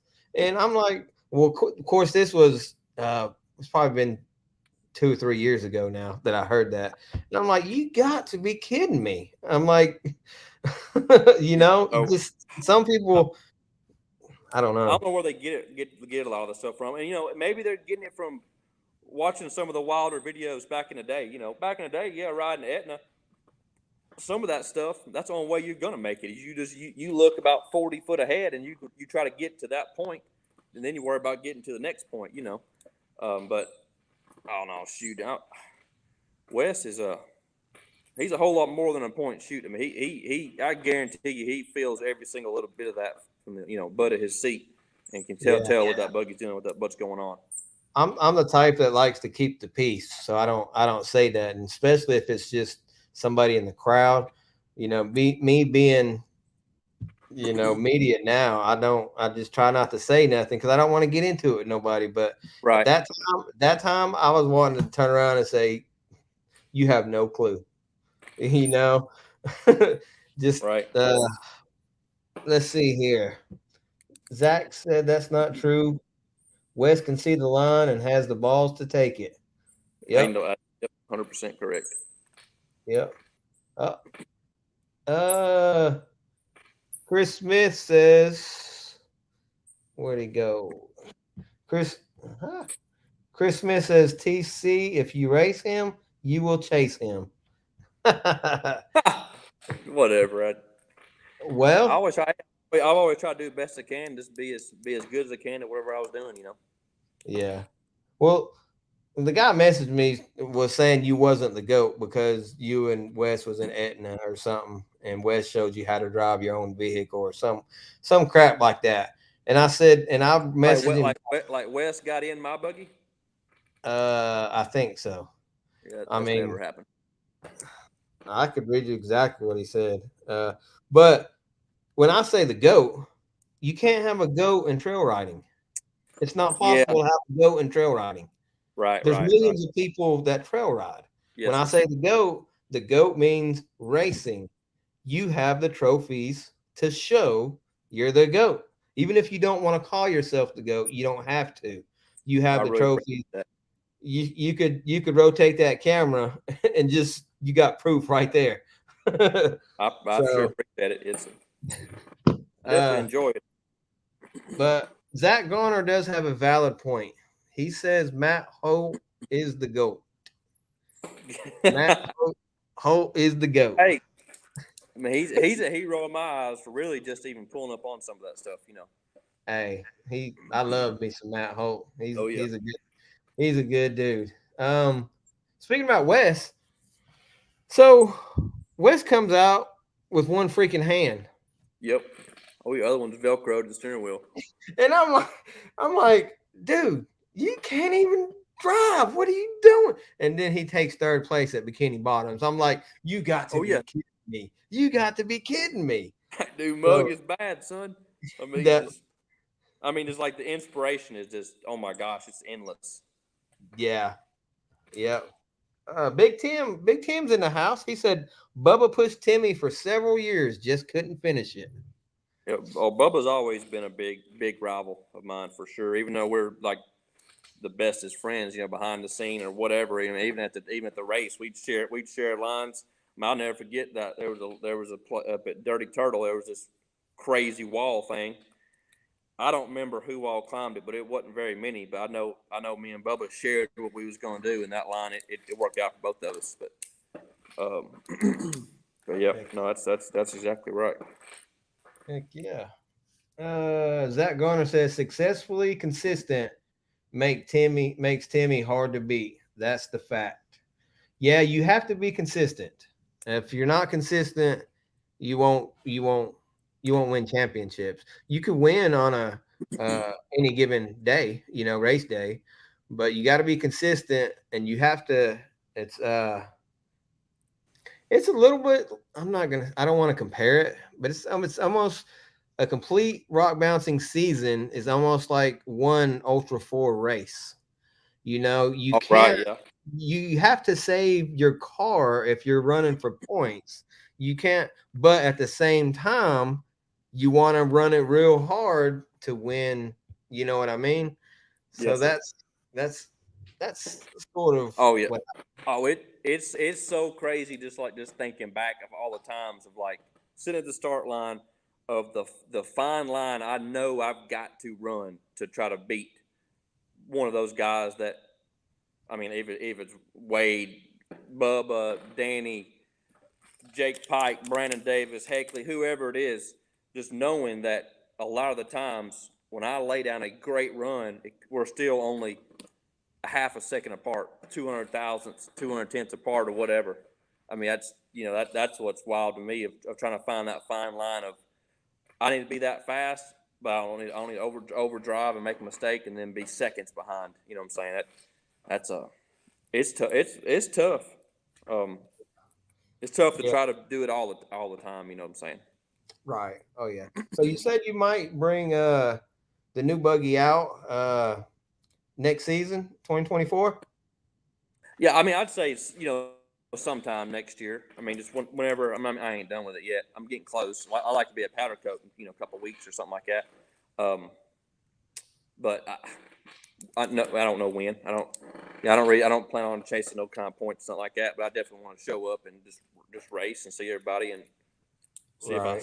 see if I still got it or not. Well, we've been waiting on you to bring that little the UTV out, but you still ain't brought it out yet. Oh, I know it. It'd be awesome too. Need to. Heck, I mean, we rode this past weekend at my shop, probably about 15, 16 of us. Oh, at your shop? Mm-hmm. Really? Yep. When do I get that invite? I mean, whenever. I could come down there and knock 2 out one time. I could go see Will Stewart, and I come out and see you. I ain't seen Yep. Will in a while. Right. Yeah, we need to try to make that happen sometime. Yes, sir. You just tell me when. Let's see. Todd Payne says his older buggies are still on the podium. TC built. Yeah, this past weekend there's 2 on there. I seen that. Yeah, I seen Brandon and Heckley. They did good. That's awesome. I told Heckley that this winter he needs to strip hell bent down to bare chassis. It needs a good going through. You know, he brought it to me when he I was gonna ask you. axle tube out. You know, I was gonna ask you about that. But woo, that old gal. I mean, she's been through. Oh my gosh, I won I think 2 championships in it, 2 or 3. Brandon raced it for 1 or 2 years, and now, you know what I'm saying, now Daniel's got it for this is Daniel's 2nd year with it, I think. Yeah. So explain what happens. Daniel hits a tree, demolishes the rear end. I don't think he could get it fixed fast enough at his shop because he was busy or something. So Right. did you get a phone call that day or what? He texted me wanting to know if I would fix it, and I said, well, when you need it fixed by, this was on, I think it was on a Sunday. I'm pretty sure it was a Sunday or Monday. I remember I was eating at Texas Roadhouse when I got the text message, and he wanted to know if I could fix it and him pick it up Wednesday because they was going to, I don't remember where. I don't know where it was, an outlaw race, I think. And I said, well, send me some pictures of it, and I need to look at it and I need to see that the rear center section of casting wasn't busted or whatever, something. And he sent me some pictures, and I was like, have your guy bring it, and I'll make it happen. And it showed up here, and it was rough, but I just took a forklift, put it in my fab room over here, and first thing I did was strip the whole axle out, pressure wash it, got all the gear oil. It was just stuff just everywhere, but just rebuilt the whole rear ends. But I trusted up, and I tried to do it best I could, but you know how it is. It's just, like I've always told Brandon, one of my buggies, you are probably not going to tear it up, chassis or axle wise, unless you hit a tree at 40 plus mile an hour. Yeah. And I'm pretty sure Big Daniel hung that one 40 mile an hour downhill. Yeah. I was there at that one. I was like, ooh, dang. Right. Like, and we got a race next weekend too. I was like, how's he gonna fix that? Oh yeah. But let's see. Zach Garner said he won 2, then won with Menace, then won the 3rd when he switched back. That's right. Yep, that's exactly right. Yep. I forgot I borrowed it back because Brandon, he wanted to buy Menace really bad, but he didn't want me to put a whole nother year of wear and tear on it, which I totally understand that. And oh my gosh, it's wild, the story to even crazy to think about. But so I took Menace down there, I got hell bent, brought it home, just looked over it, did a bolt check, whatever. I changed the shock tuning up because since then we was just racing different, racing way more aggressive and all this and that. Shocks were bottoming out compared to when I was racing it before. I changed the shock tuning up, and I was messing. I can't remember if I was doing. I don't remember what I was doing, but anyways, 2 weeks before we were supposed to go to Texas, I was back here at the power line behind my shop, just doing some testing on it with the buggy or whatever, and a window to block. I threw a rod out the block. 2 weeks now before I got to Texas, and of course, full blown panic set in. Which I've been in the panic situation before. Hell bent and unfinished was pretty much a panic builds, but I called Shacklet and I told him what was going on. Pretty much only thing good on the motor was the heads and the intake. I said, what can we do? What can we do to make happen? What needs to happen to have the motor built in 4 or 5 days? And I'll put it in next weekend. I'll leave the following Tuesday and Wednesday to go to Texas. And wasn't no big deal. So if I had to drive 6 hours north to Cincinnati to get a block, there wasn't a block nowhere around. Anyways, I drove. Long story short, I drove, got the block, brought it back. Shacklet had the motor done 3 days later. It was on Thursday. I put it in Friday. It was running Saturday, and I can't remember what day it was. It was somewhere in the Friday, Saturday, Sunday, Monday area. Texas got that massive ice storm. Yeah. Like shut the state down. Like record temperature drop. The pipes were busting, all that crazy stuff where they never get temperatures like that. You know what I'm saying? Yeah. Yep. Yep. And they canceled the race, or they changed, or they moved the date. And but that was almost like a blessing, borderline. What if I couldn't have got a motor built in 4 days? You know what I'm saying? But luckily it was going to be ready. Obviously, it was going to be brand new, like no, like I guess you call heat cycles or whatever on it. But so that's a pretty wild story. And anyways, so I guess I went on that year and raced, and I guess won I guess I was the third championship for Hellbent. Now, didn't you also borrow Will Stewart's blower or something? Or All right, supercharger? so oh my gosh, yes sir. So let's see. Tyrant, when it was brand new, obviously did a crap load of shock tuning, bunch of seat time, whatever. And the first race that year was an outlaw race, Hawk Pride. I was back here on the power line messing around, just getting seat time, because the buggy was was a lot of power. I was just trying to get used to it or whatever. And I was coming back to the shop. Everything was beautiful, perfect. I felt confident. Everything was good. And I remember pulling up to the back of the building here, and I could hear like a faint knocking sound. Of course, Tyrant had full exhaust, mufflers, whatever on it, and I could definitely hear more sounds than I was used to. Like, you could even hear the sway bar chattering and all this and that. The secondary sliders in between the springs making noise. But anyway, I pulled up and I was like, my God, it was faint, sounding like a knock sound. And I touched the gas and it was with RPM, which scared me even more. And I cut it off, and I remember just like, oh my God, just straight up like, here we go, freaking Hellbent all over again. I remember. I'm assuming it was a couple of weeks, and it might have been the week before Outlaw Race and Hawk Pride. I don't remember, but started up, listened again. I could hear it's like it was coming from valve cover ish blower. You kind of go up, down, listening for it, and I pulled the blower belt off and it went away. So right then I knew it was in the blower. So I was good with it, but I didn't know what had happened in the blower. I didn't know if debris or whatever went through the intercooler and got in the motor or not. But so I pulled it in the shop, took a tow motor, put it in the shop, and pulled the blower off. Before I pulled the blower off, you couldn't even turn the snout by hand. Like, it was locked up. Couldn't turn it. And pulled the blower off and flipped it over, pulled the intercooler out.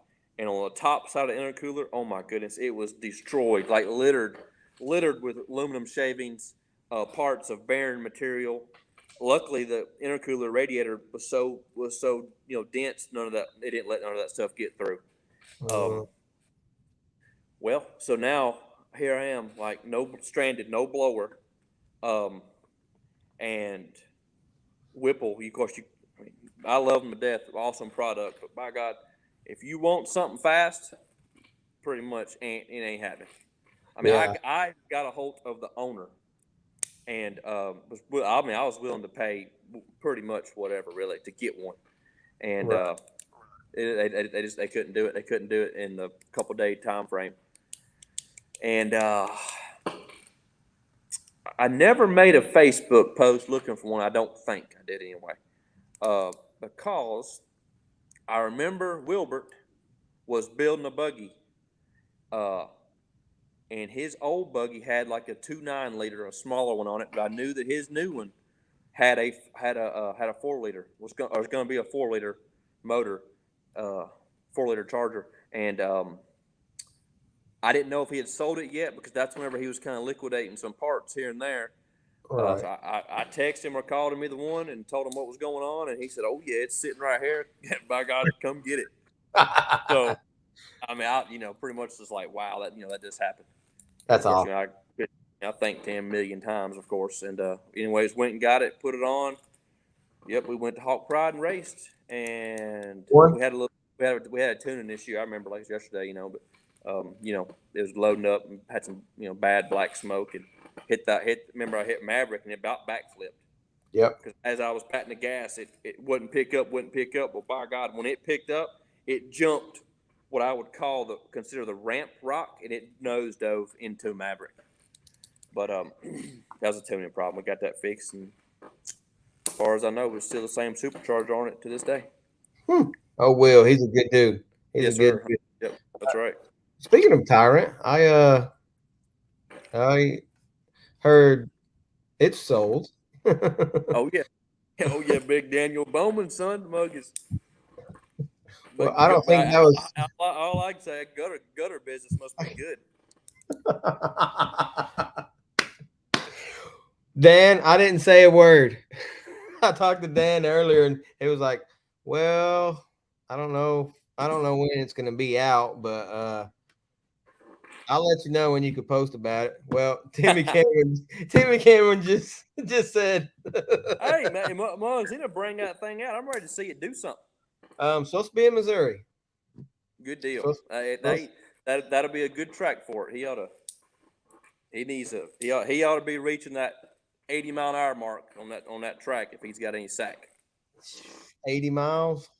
80 an hour. Golly. As long as they didn't put some big jump in there, but as long as it's just that normal tabletop jump off, he ought to be stretched out right there. Yeah, we talked for a little bit, and actually he called me, and while we was doing live, and I messaged him and I told him I was on live. He ain't back, but yeah. So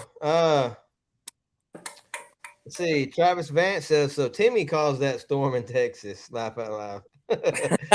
That's right. And then, Zach said, "God loves Timmie." Is all I can say about that because he canceled the right. All right, Jody Krupinski. I don't know. Did you get to race with Josh Krupinski? I think he might have just started this year. He's got the Roughnecks buggy. It's black and pink. He's going to be something special. He's getting better and better.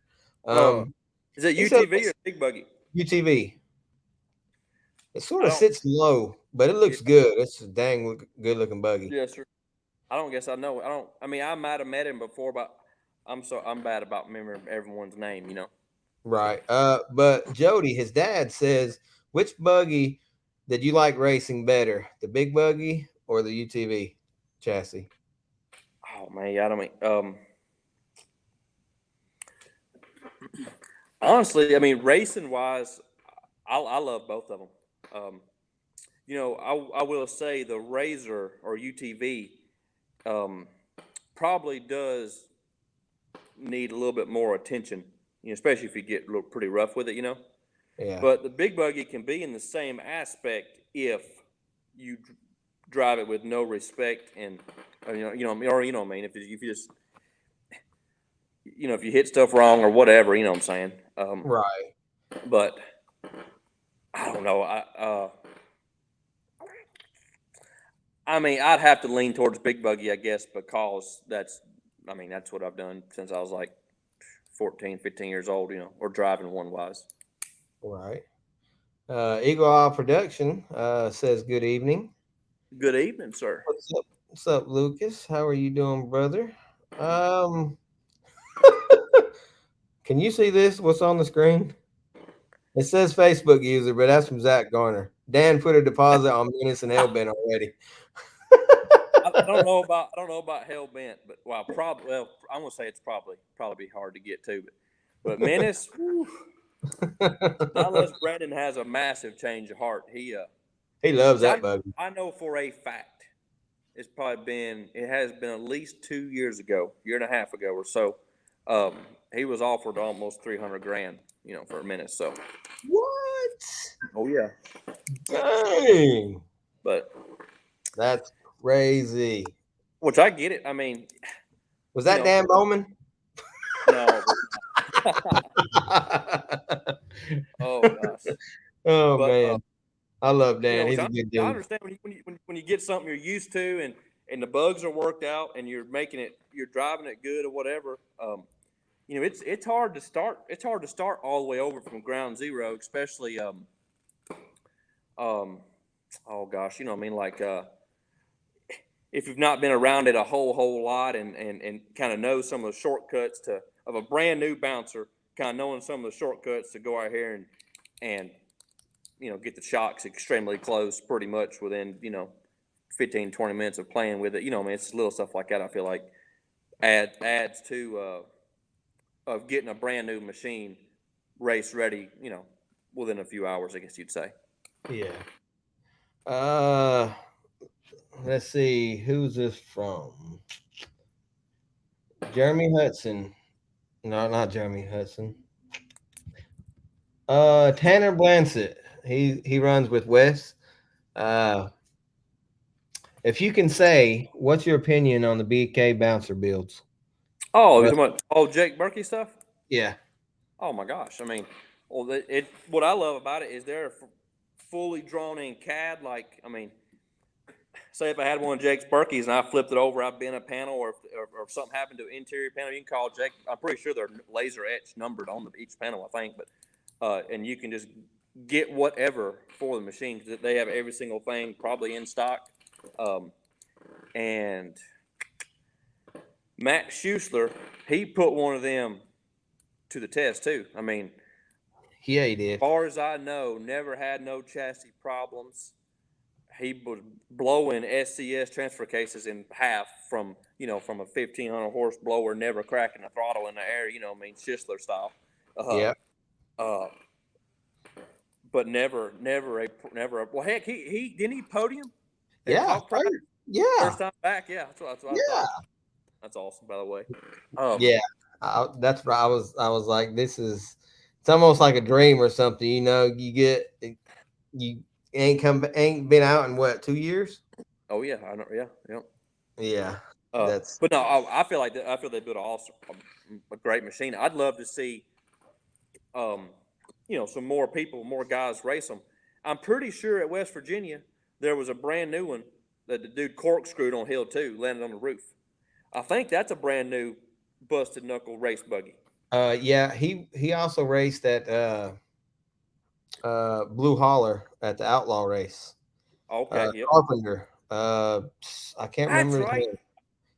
I may be way off here. I might be off, but I think I met him at Rush. The Rush. Some guys put on a race at Rush last year. It was raining, muddier than crap, and I think he was racing the orange buggy Unloyal, or I think Steven Rogers' old buggy or something at that time. Oh, okay. I don't know if that's true or not, but I'd like maybe someone will chime in and confirm that that was. I know he put a beat down on that buggy at Blue Holler. Really?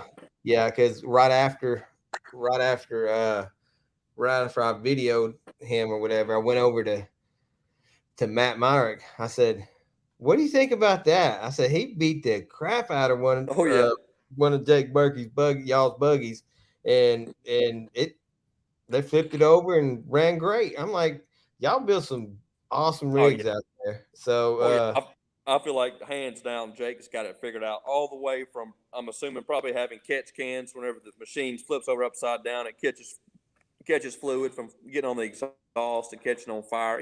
Just all little bitty knick-knack things that you figure out, I guess, as a builder and building a bunch of machines, Yep. Oh yeah. He's Mark was his name, Mark Carpenter. But he also how can I say? I was listening to the live feed. My passenger and my son behind me was watching the live feed. It was right on the dash. So I'm not gonna say I was watching it just because, Right. but he also has a blue UTV buggy that he like flipped twice. If I could No pull up real kidding. quick, he flipped it twice. I was like, even and this was like, I think he endoed the first time, then he Right. went around another curve and then did a little pirouette. I'm like, this guy doesn't give up. Wow. Yeah, I mean, I don't remember him racing a UTV, but I know at Rush, he forevermore was pretty daggum wild in Stephen Rogers' old orange buggy. If that's Yeah. the same guy, which I think it is, because I remember him telling me he was having a busted buggy built to race the following year. Zach Garner said it's a Dano buggy. That Oh, blue the UTV. and it was just this past race was the first time I ever seen it. So Okay. Yep. let's see. Chris Lyon says the 4-seater is coming soon from Busted Knuckles. Busted Knuckle. Oh, is it going to be a 4-seat bouncer? Yes. Oh, no kidding. Yes. My And God, party wag. Hey, can you imagine if someone had one of them was racing it and get 4 people up in there? Oh my gosh. racing? Actually racing? Yeah. Oh yeah, son. Put the pressure on. I mean, I want- when I come race my UTV, I'm gonna probably make Kason ride on me, so he can get a real No, effect. I gotta get a GoPro in there. I've got to get a GoPro in there. Oh, here's my question though. I had Bobby on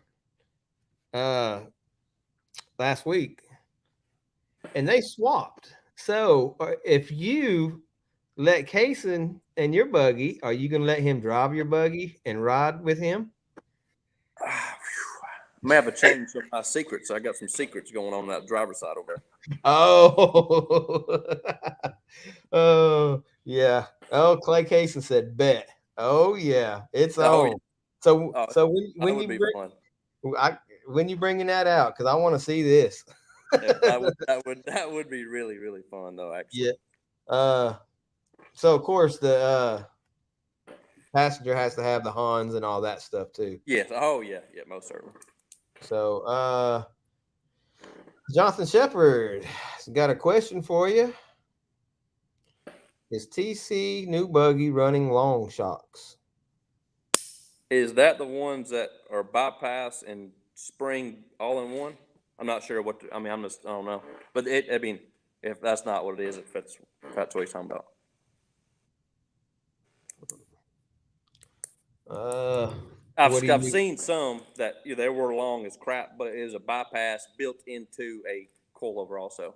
Oh, huh. But that'd be cool. But I don't know about packaging them in the in the front, or probably not in the back of one of mine. Because heck, shock probably mount probably higher than the roof. Did you try to ride with Brandon one day? Yes, an endurance race. Papa Poe says no. Timmie can't ride. Seen him try to ride with Brandon. I can ride. I could ride in anything we do hill climbing because it's not longevity. But longevity, I get motion sickness. Like Really? I can't ride a roller coaster either. I that's how I used to be, and I went on a cruise for my first time. If I sit in the back seat of a car, I get motion sickness. It's bad. So when we went to me and Brandon and Cheryl and my girlfriend Miranda, we went to Costa Rica a couple years ago, and we went to the rainforest. It's like a 2-hour bus ride.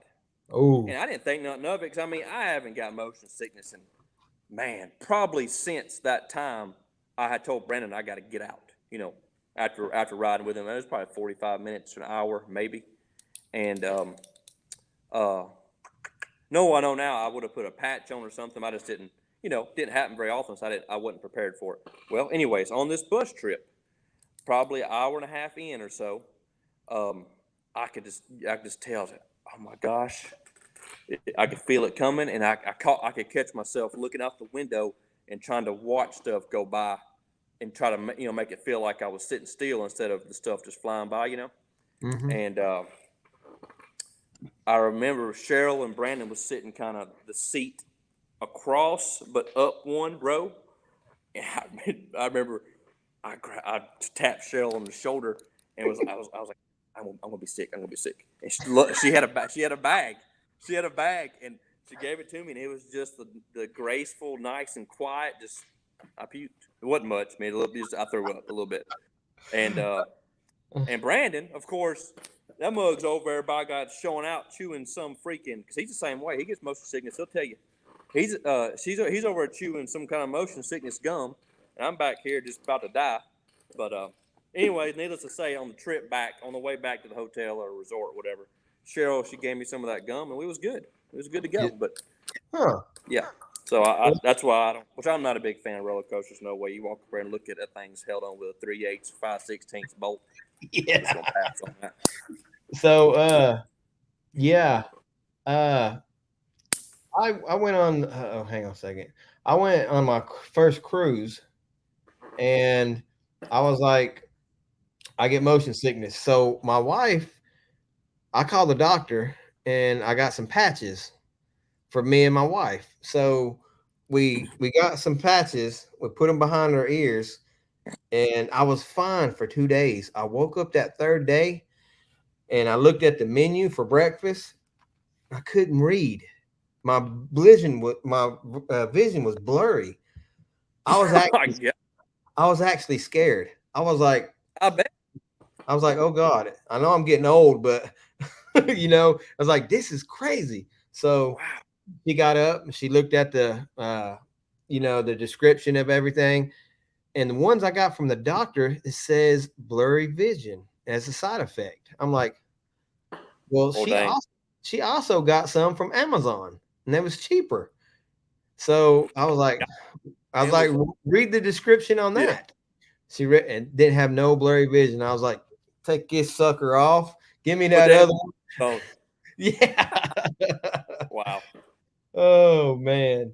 Yeah, that was funny. Let's see. Somebody. Oh,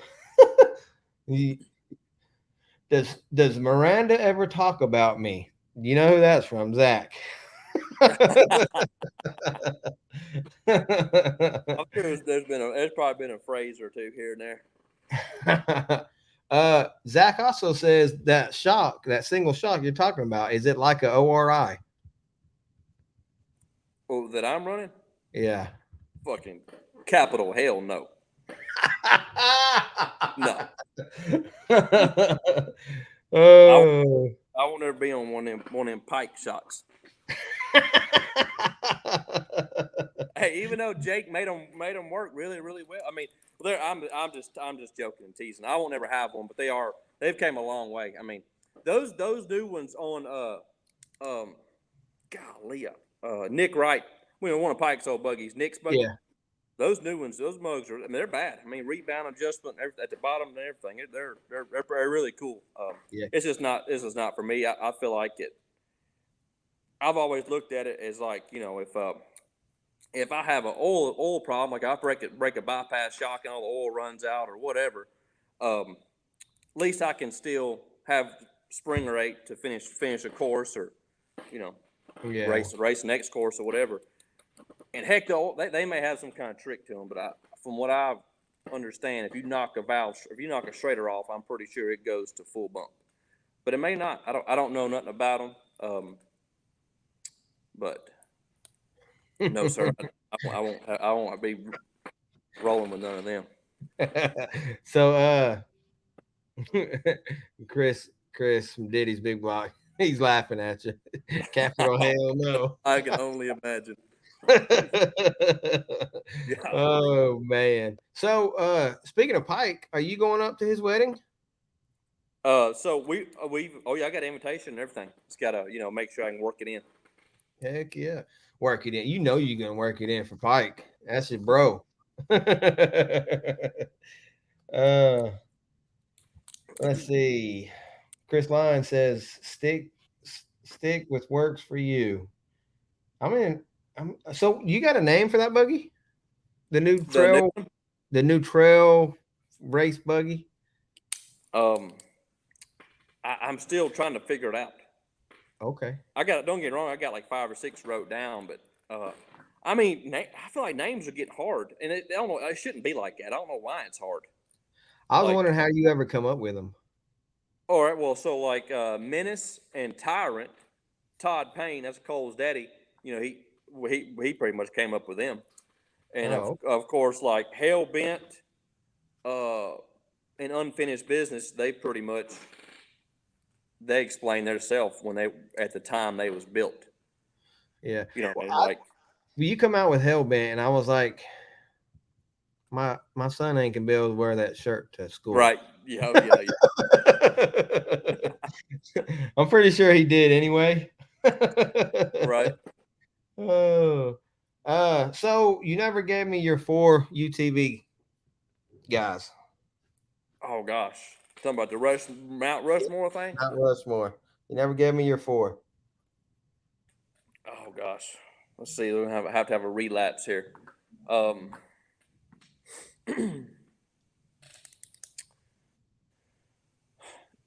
Justin Frazier is gonna have to be on there.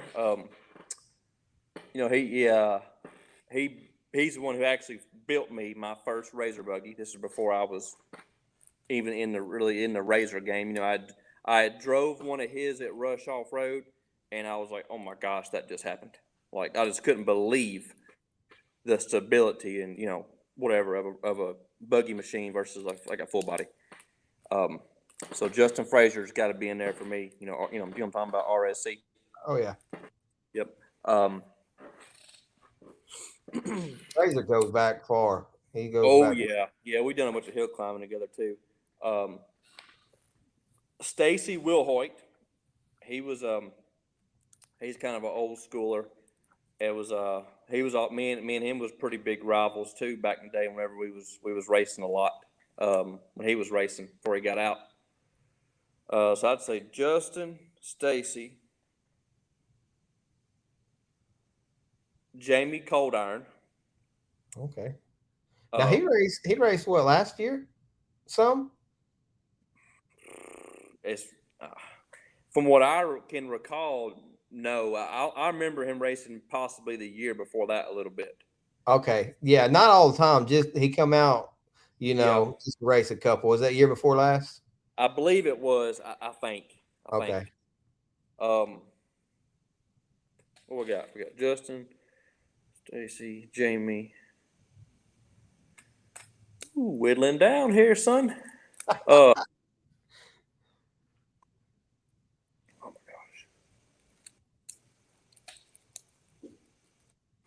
I want to say Clay Kaysen is on there. I feel like, huh? He ain't gonna be able to ride to the next race. His head's gonna be so big. So let me ask you this. Yeah, Zach nailed it. Are you gonna put Clay over Paul? I mean, I feel like that. I feel like Clay come in with extremely minimal race experience. I'm talking like I think 0, except for maybe like a race at Wheeling in the Country. Don't get me wrong, had hill climbing experience, but no race experience, and jumped right in and was pretty much running. I mean, I think he was. I'm pretty sure running second to me. I think. I'm pretty sure that's right. With, what I'm saying? Because we could go on forever. You got Paul, you got Wade, you got Cash. I mean, all. But I was kind of just looking at Clay. There's no race experience and jumped right in, and heck, right this year I haven't looked at the points, but I'm pretty sure I heard. So this would be his second or third year racing, and he's stretched the lead of gap out in the field right now. Yeah, he's gapped the field. You know what I'm saying?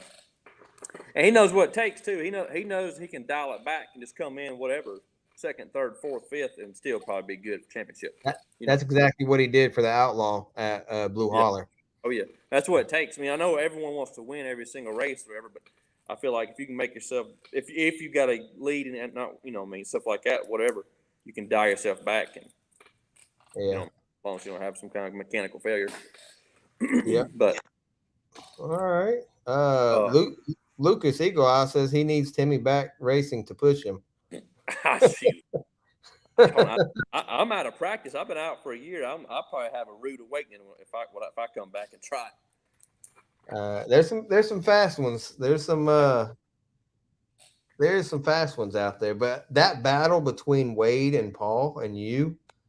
Oh yeah. In the UTV, gnarly.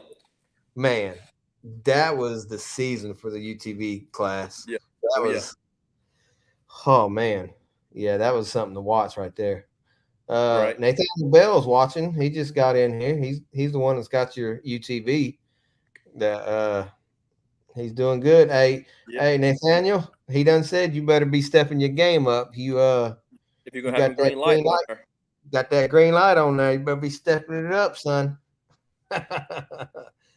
Oh, yeah. There's so many other people that you could have named. You could have said Travis Skelton. There's so many. But who is the guy? I think it was, I don't know how many years ago, but he's like, to me, he was one of the funnier guys in rock racing. I think he drove UTV. Did he drive a bouncer? No, I don't think so. I think it was like an orange or yellow UTV. He would go around with buck teeth. Yeah, Stacy Boy. Oh, is that okay? Yeah, his videos used to crack me up. Yeah. Oh yeah, big time. Yeah. Oh yeah, but he was the life of the party, even if he didn't do no party, and he was still the life of the party anyway. Yeah, and some of Travis Hitman, love it. Some of his videos. You see that one video? He took off running down through the woods, and he acted like the cops was chasing him or something. And oh man, I can see Travis doing that for sure. Oh, he's a freaking trip. Well, we've been going on 2 hours. Anybody got any questions for Timmie? Timmy, whatever y'all want to call him. Zach Garner says, I don't know what he was meaning. Timmie off the Wish app. I don't know who he's talking to. But yeah, man, I appreciate you coming out. So when can we? I know you gotta wait on powder coating. Do you have a certain date? Like, I want to get this thing done, powder coated, put back together by end of September, middle of October. The biggest thing I would like to do is get it. I got to take it. I still got to finish panels and roof and do a couple other things. Stripped down, welded out, powder coated, and done and running. I'd like to be done and running before winter ground sets in and stays muddy. I'd love to be out here Shockton and first November, mid-November-ish. Okay. Which should be extremely easy. I mean, normally when I take one to powder coat, when it comes back, it's running in about a week and a half most time. Gotcha. Josh Cochran says, hurry up with that buggy so we could go riding. I know it. I've been slacking. I've been riding daggum Razor too much. So other questions I have that I've asked other people. What's your favorite place to go to and race? Favorite to go race? Yeah. Oh wow. It's funny. Like this is a lot of people's not favorite. But probably the favorite for me is it's a toss up a little bit between Windrock and Bikini Bottoms, but probably Bikini Bottoms because I love the loose dirt. Just you're in it, whatever your buggy's got. You know what I'm saying? Right. So probably Bikini Bottoms my favorite. Now don't get me wrong, I absolutely hated those couple times. It was like a foot of mud. Yeah. I'm not a big fan of the Fable Hill. I don't really like the concrete cable hill, but other than that, all the dirt climbs and everything, I like it. I like it. Windrock, I love Windrock too. You know what I'm saying? Yeah. We got a couple people chiming in. They wasn't here earlier. Shepard and Deanna Carroll wants to know how you're liking the dirt car. Oh yeah, like I said earlier, I love it. It's fun. I'll continue to do it. Continue to play with it, and Okay. heck, I luckily I built this trailer for everything. Dirt car, UTV can go up top. Of course, a bouncer goes on the bottom, and um, All right. in, Heck yeah. in a big scheme of things, I think I thought a bunch of people asked me, but one of the reasons for doing a whole new setup was I wanted the truck wheelbase to be shorter, so turn radius to be better. So therefore, that moved my living quarters from the truck to the trailer. Um, and we shortened. We actually brought the axles of the trailer up a little bit, also, even though it's a spread axle. But even though it's a 53-foot trailer, but the whole overall length's about 4 foot shorter than my black truck and trailer was, and the turn Really? radius is a lot better on this newer truck than the Okay. older one. For one, the shorter wheelbase too, Did you helped a lot. did you buy that truck brand new? Yes, sir. Yep, ordered it brand new. Okay. The 18 speed, 10 speed, automatic. 18. 18. Okay. Yep. I drive 389. I drive a truck as well, so but I haven't drove a manual in a long time. But I mean, that's I went to school, and went to school as manual and everything. And then now you get all these local truck driving jobs, and I say truck driving. I don't call myself a truck driver because I actually do a lot of physical work, but Right. Yep. I unload groceries out of the back of a trailer. So I unload 20,000 pounds of food a day by hand. So you don't call me no truck driver. uh, Joshua Parrish says Stacy and Jamie was a hoot. Us Kentucky boys like to party. Yeah. Oh yeah. Ain't no doubt about that.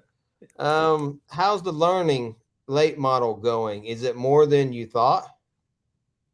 Well, the biggest thing what I can tell for me so far is calm myself down and when the track blows off and it gets slick, which is pretty much been every single time I've had the car out, except for when I in qualifying. Mm, So I've got to learn and pace myself to during the feature when the track gets dry and slicks off, if it doesn't have a big cushion or something like that at the top, to pace myself and not try to just be me and want to just hold it wide open. right.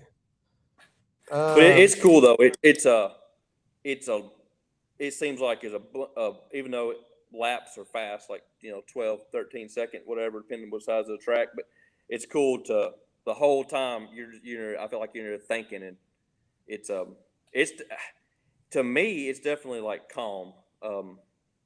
Now I have not been on I cannot wait to get on a track that's hammered down with a big cushion. You know what I'm saying? Yeah. I haven't been there yet. The times I've been on, they've been slick tracks, and you're just pretty much you're in there riding, you're trying to hold the car and try to be fast as you can, hold the car under you from spinning out. Right. Come But over you can East feel Tennessee. do what? Come over East Tennessee.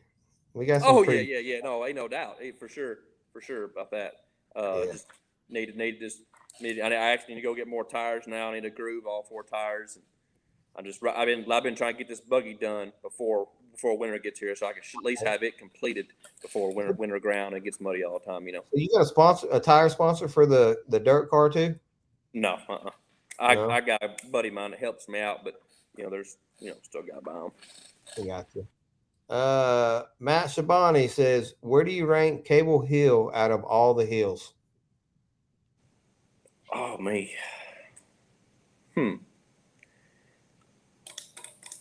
I would say difficulty wise,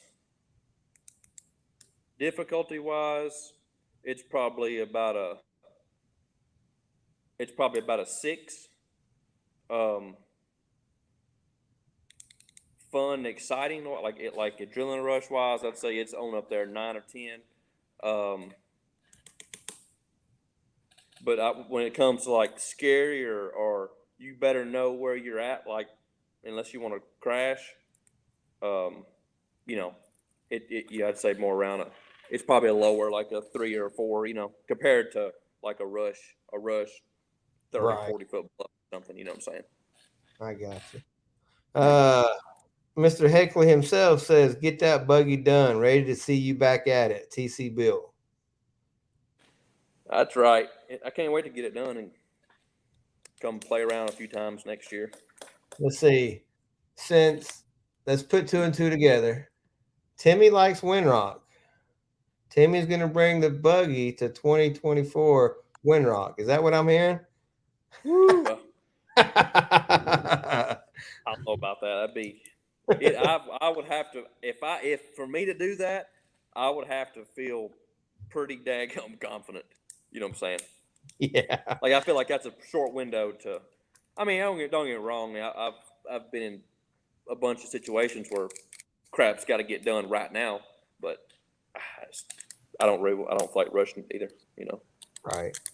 How do you like that semi-casual Peterbilt? Oh yeah, it's awesome. It's amazing.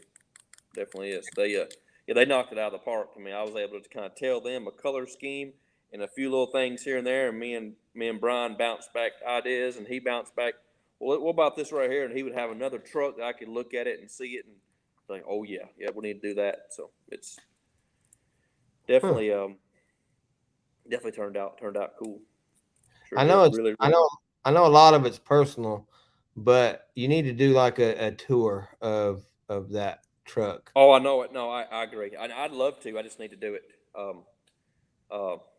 Yeah, they just take my phone and do a little walk around of the inside of the trailer and everything. It turned out pretty dang cool. So I did let's see here. It's got it's 40-foot garage, a shop, I guess you say, on the trailer with a slide out and toolboxes for all the tools. For 6 opening cabinets for I got dirt car parts here. I've got a crap load of spare razor parts here. Where I took the trailer razor trail ride, and we camped in it and stayed in it a couple times. It worked out. It worked out perfect as long as the off road park wherever you're going, can accept a big truck or semi truck or Right. there's no crazy low limbs or whatever, because it's big. Trailers, it's 13.6 tall. It's pretty good size. Yeah, just like a regular tractor trailer, 13.6. Yes, sir. I did a couple cool little features on it, like we did a drop axle in the very back. That way I can dump the air on that axle and make it turn sharper, so it's not dragging the spread axle. Mm-hmm. We did a overinflate on the truck and trailer to get a, instead of it riding at whatever ground clearance, it overinflate 6 inches taller for some of the places so it won't drag. Heck yeah, that's Truck's got diff lock on both rear axles. Obviously gooseneck. Golly, that was a big question, a big stink, whatever, on the semi-casual page, because all those truckers are like, "Why the hell y'all building that nice ass truck with a gooseneck ball?" well. I follow a big YouTuber. His name's Just Trucking. And but he goes to the show that you went to, and I was gonna ask you how the show went, and it's called Matt's, if I ain't mistaken. That's right. And how did that go, knowing that you're not a trucker, and how all these people, was they talking crap? How'd that go? They freaking loved it, I guess, because it was exact opposite end of what was there. Everything else is, by God, you can only imagine, chromed out. I mean, don't get me wrong, extremely nice, really, really nice stuff. But it was no, they loved it though. I did a bunch of interviews and talked to these companies about all this and that or whatever. But that was one of the biggest questions, was why is it gooseneck, and I had to explain to them. It was easier for me to show them a picture of what I did and why, and just once I told them some of these off-road parks we go into, I just didn't want to put side load on the truck frame and all this and that. They understood. Heck yeah. 18 speed. Well, I bet that's a nice smooth ride going to parks. You ever need a driver? Holler at me. That's right. Oh yeah. I'll come drive it for you. You can lean back and relax. Right. Let's see. Ryan Bean says, I mean, that's a decently good question. Since you are trail riding it, is there going to be some old school Showtime beatdowns with the new buggy? You know, which I feel like this, sports changed a lot. I mean, like suspensions changed a lot. Even the way like I would approach to hit a hill compared to back then would be way different. But I'm sure there will be those situations where get wedged up in something rough like Bunny Slope 3 or something like that back in the day, that where there'll still be a tire smoke show or something going on. Yeah. I mean, like He all the played. rough, like a lot of the rough bouncing and stuff.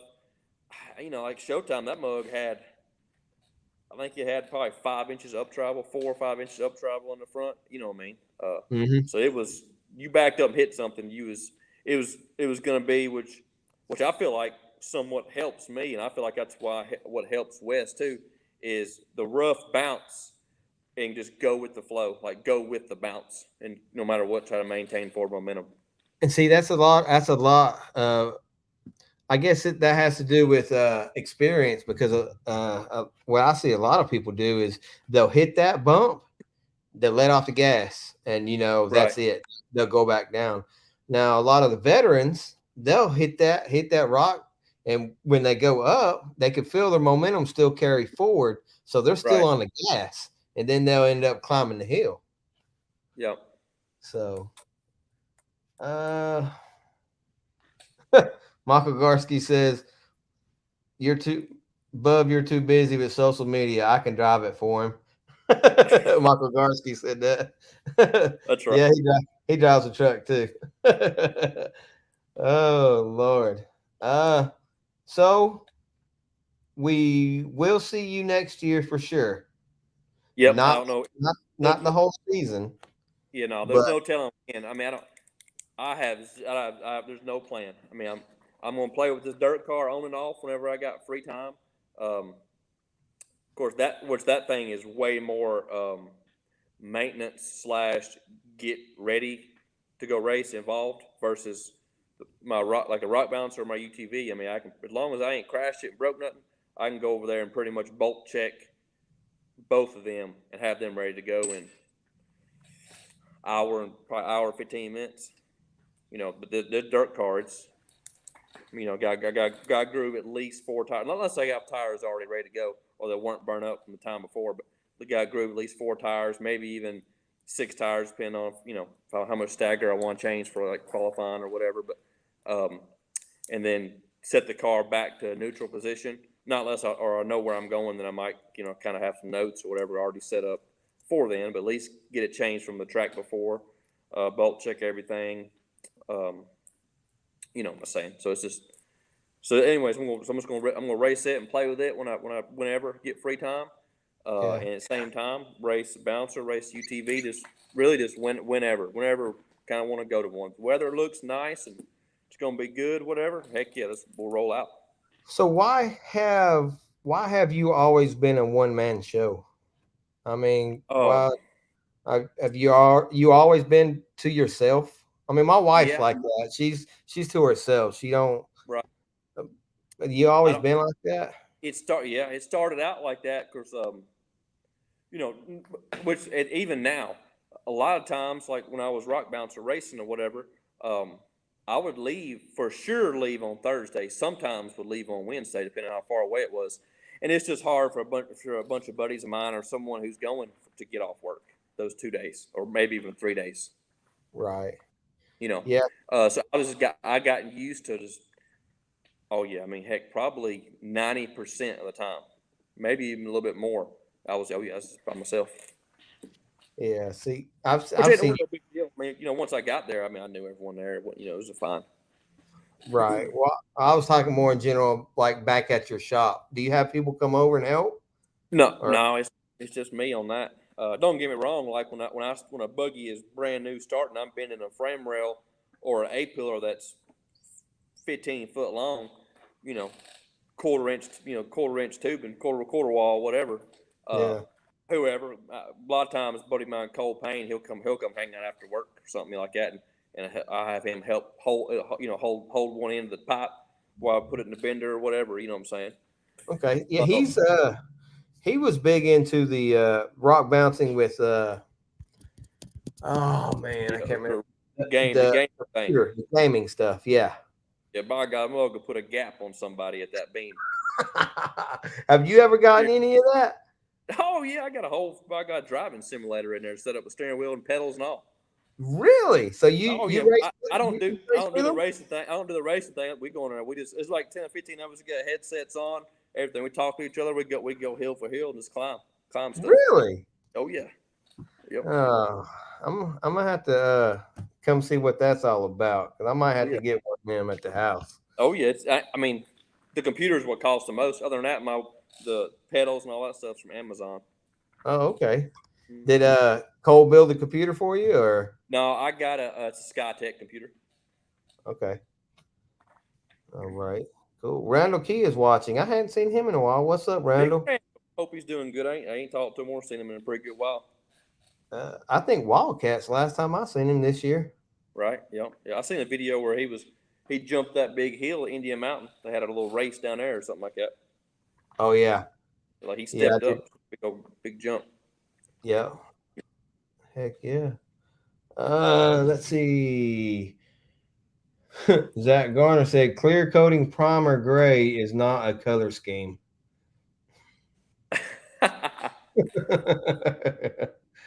Oh man.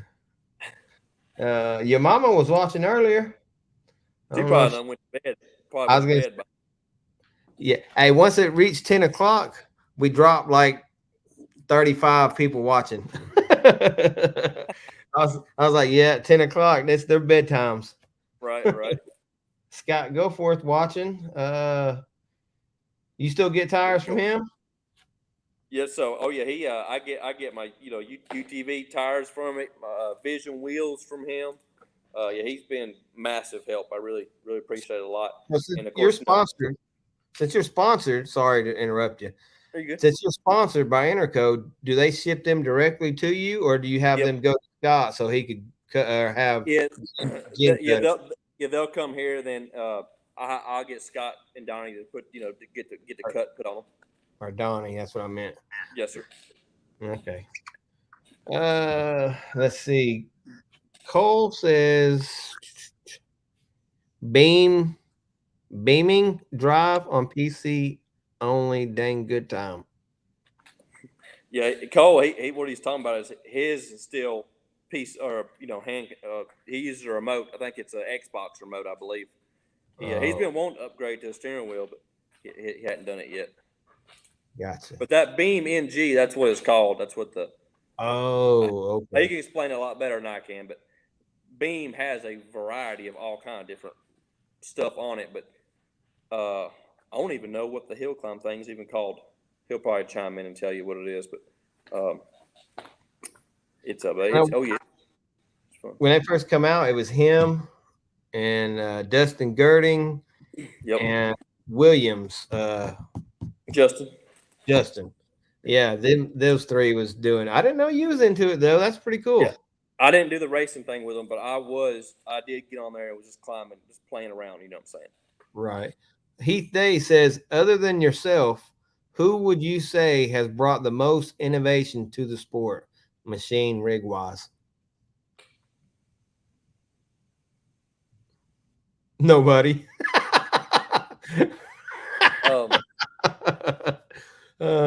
I mean, somebody has. Somebody's come up with something.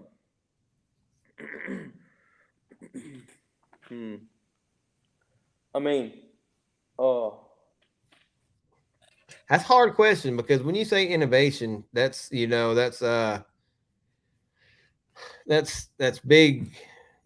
I'm trying to think what all has been brought to rock bouncing that that changed it dramatically. Which obviously trailing arm was probably, in my opinion, was probably the biggest. Either trailing arm or at least having a shock that was tuned by a reputable guy or person. Yeah.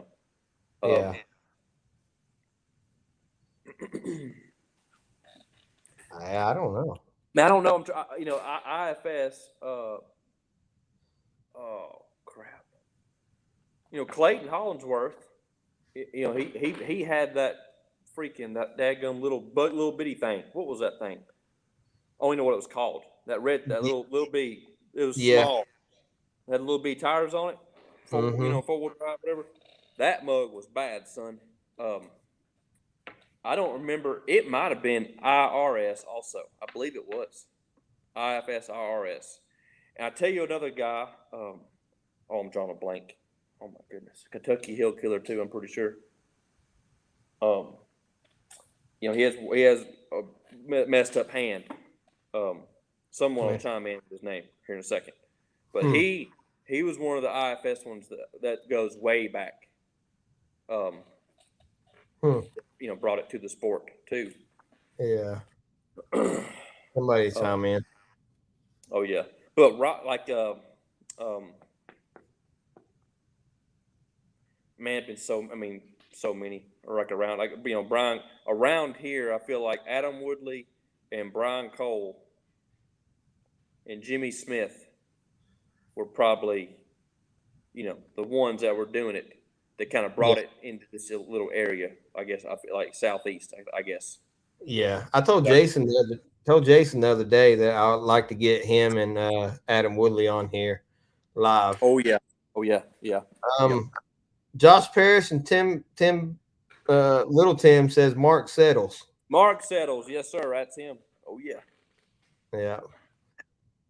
Dalton Scoggins says PA versus TC compound. Whenever he's ready. I don't know who PA is. Is that? No, it's a buddy of mine we used to ride with a whole bunch. He has some land up north of here, and No, Pennsylvania. No. His name's PA.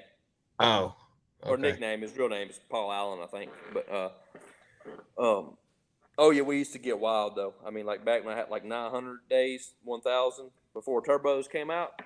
We rode at his place probably 2 or 3 times a month, and yeah, it was definitely some massive parts being hauled out of there. We still got 75 people in here. I told myself I didn't want to get off here until we had 50 people or less. So we're still holding strong. So we're going to keep going. Let's see. Cole Payne says Peter with the blue torch car was an eye opener also. Yep. Let's see. What do you think about the Elder Fab buggies? Oh yeah. I like those. Yeah, the rear engine. Mark's got one of them. Mark, daggone, what's Mark's last name? He won that Banner Hill at Blue Holler. Is it Elder? No. Mathis. Yeah, Mark Mathis. Yeah, Cole Payne said Mathis. Yeah, that's it. Oh yeah, I feel like he's doing awesome in his. Which I mean, I think Elder Fab's built a bunch of them though. I think they're cool looking at. It's like you can look at that thing and tell it is definitely built to climb a hill, for sure.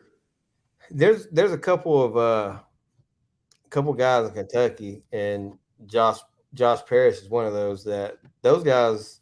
They eat up Bounty Hills. Oh yeah, Mark Mathis, Josh Parrish.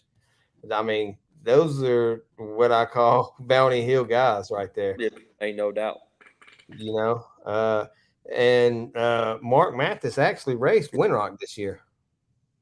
Oh, no kidding. Yeah, and at the top, something happened. I don't know if it's transmission or what, but Josh Parrish probably knows. At the very top of Hill 1, I think they went up the same hill twice. So the hill is all the way on the right-hand side. He got up to the very top, and something happened. I was like, dang, because he was running good too. Right. Oh, Josh Parrish says drop shaft. I thought it was transmission. Yeah. Dalton Scoggins says, Cole, you need to be over there with a dry erase board answering these questions. Oh, Lord. Yeah. All right. Let's see. What besides your buggy, besides TC built buggies, what design chassis do you like? Like I know you're gonna say you like all of them. Yeah, I know it. But I'll pick one. Let's see here.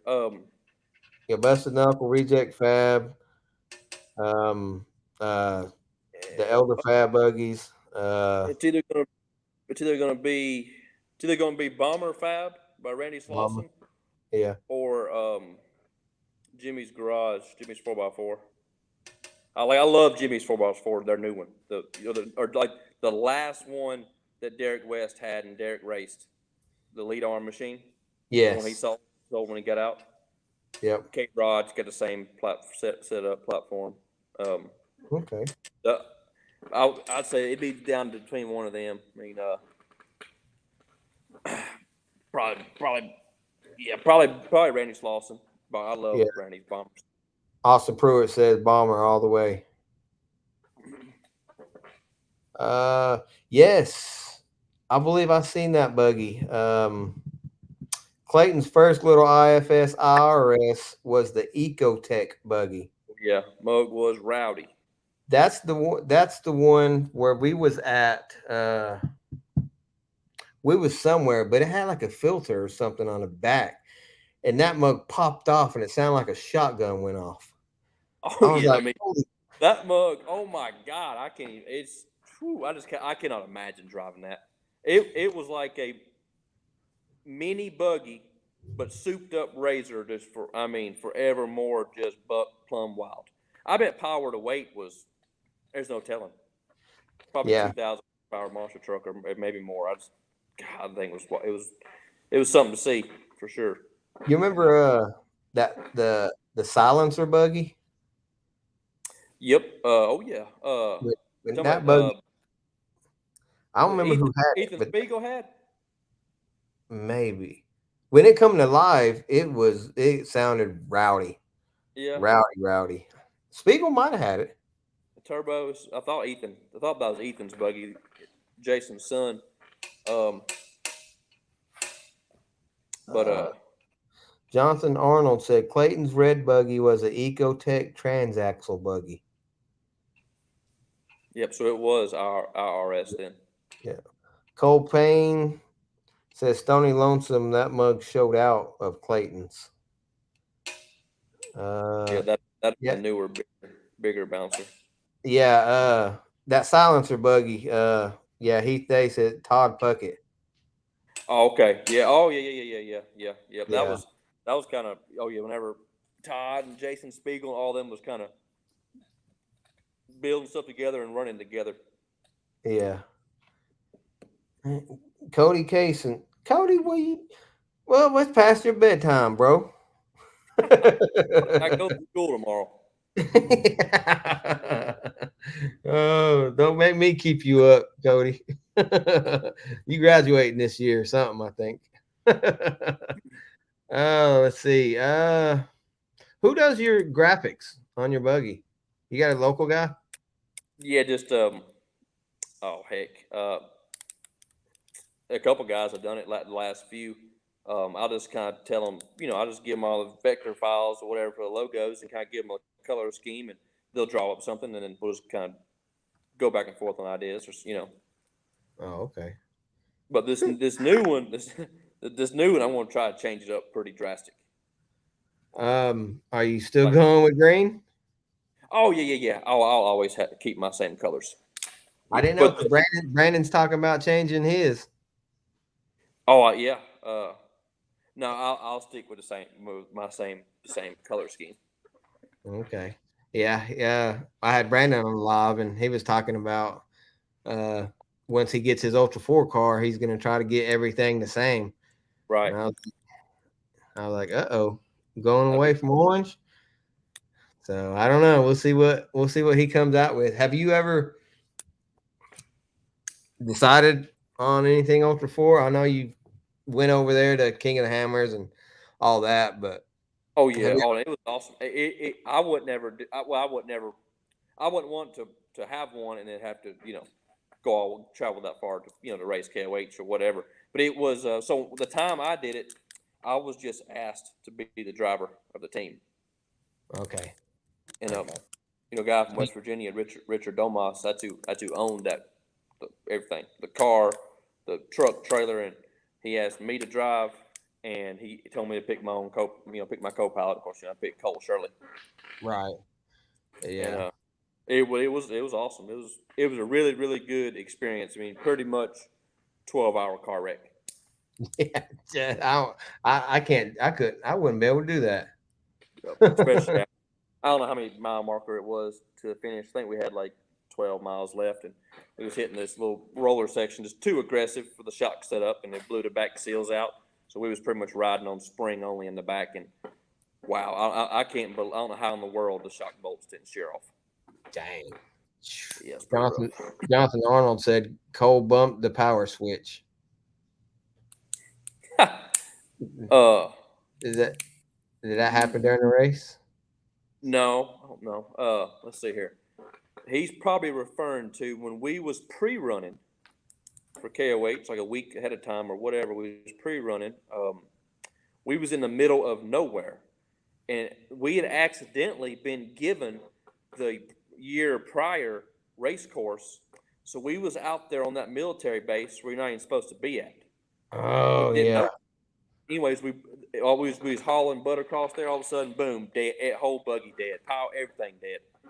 And we had comms, so it wasn't no big deal. We had comms, radioed to Jimmy Penner. I was our crew chief and everything, all this and that, and and we told them we was at mile marker, blah blah blah. We could, we knew about where we was. Well, right. They had the correct course for that year.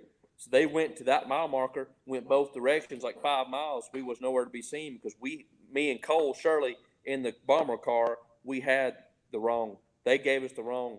Oh no. Race course. Yep. So we was sitting there dead, everything dead. And I can't remember how they figured out we had the wrong race course. I'm pretty sure they went back to Rugged Radios or wherever I can't remember where you get the download from. And they figured out if they're on the military base, they are on last year's course. So anyway, they were trying to find us. In the meantime, of course, our car was built extremely well. It was just so nice. Everything was Zeus fasteners. I was able to take a daggum rock that was kind of like a flathead screwdriver and open every panel, to get the Zeus fastener out, and opened the middle console panel, looked off in there. And boom, there was a problem. The back of the master battery cutoff switch, a nut had came off, and the power wire fell off. So, wow! What a big deal! Pretty much put that. How long was you there? Yeah, put that. Do what? How long was you sitting there? Oh gosh, I'd say 3 or 4 hours. It was starting to get dark and get cold. I remember that. I remember we slid the wire back up on there, pulled a shoelace out of one of our shoes, tied it, pulled it tight back to itself, and went back to camp. What do you think about this year not even having the bouncer thing out there? Oh, the shootout? Yeah, not even having it. No kidding. Didn't know that. Yeah, and I fly out there. I flew out there every year for the last four years, and just to go to that, I'd fly into Vegas, drive to California, and then drive back to Vegas. And but last year we decided to go to Hawaii instead, so we went to Vegas and then Hawaii. Right. It was like, we'll just skip it. And then now this year they're not even having it. So you're talking about like this coming year, they're not having it. Yeah, not having it. No shootout or nothing. No shootout. I felt like that was, dude, there was retarded amount of people on the hillside watching that. Well, that's what I commented. I said, well, what's the problem? Why not have it? Was there too many people being stupid? Because I could see that, if they're trying, because there was so many people in that little area. Yeah, most certainly. So that's the only reason I could think of. Why not have it? Because that brings out everybody. Oh yeah, they can just have it on back door, and I feel like everyone's very well protected because that's pretty much a canyon. There ain't no buggy gonna get up at high wall. You know what I mean? Yeah. Dang. Yeah. And of course, Really, I mean, that's something I always look forward to. Normally I'm doing fab work, building a buggy or something at that time. It's always cool to stop and watch, Yeah. I figured you knew about it. Nope, didn't know that. Dang. Timmy is out in the cold on some things, ain't he? Oh, I didn't pay no attention. I just now heard about something about Crandon is wanting to have a knockout race with no rock bouncers. Now I heard that they was wanting to have that knockout race and then they canceled it. So I don't know if I'm guessing. And you just said they're wanting to have it with no rock bouncers. I don't Well, get that. that was the first thing I read and heard about was the Crandon race was being put on, but you had to be. I'm pretty sure it said you had to be registered in the Ultra 4 race to compete in the knockout race. Yeah. Jonathan Arnold said, "Well, it kind of died off when they left the backdoor challenge." Yeah, I do agree with that. But, I mean, like the people that was still there watching, but I felt like it was definitely nowhere near as exciting than compared to backdoor. I've been to backdoor twice, and I went to Chocolate Thunder twice, and it's Chocolate Thunder. It was so devastating. You had broke vehicles, and then you had the rock crawlers on the left-hand side, and nobody liked it because they wouldn't even move an inch for 5 minutes, So yeah, everybody was like, well, that's boring when, it's just all on what you like. And, right. But yeah, I can't believe it when I heard it. Jeremiah Strauss says U4 only this year at Crandon. Is it a knockout race? But they're doing. You have to be registered for U4 only, Jeremiah, or what were they thinking? Well, because see, I was keeping up with oh man, what is his name? The guy Pike's buggy that's up north. Nick. I was keeping up with Nick, and and he said something about it because I guess he was gonna be in it, and he was like, "Yeah, this sucks" or whatever, and I was like, "Huh." So I wonder if that has to do with Joey. I don't know. Because Joey's the pro rock guy, and he's the one they went in with Mid America or whatever. So he's the one that's really putting on the shootout or the knockout. Right. So I wonder, I don't know.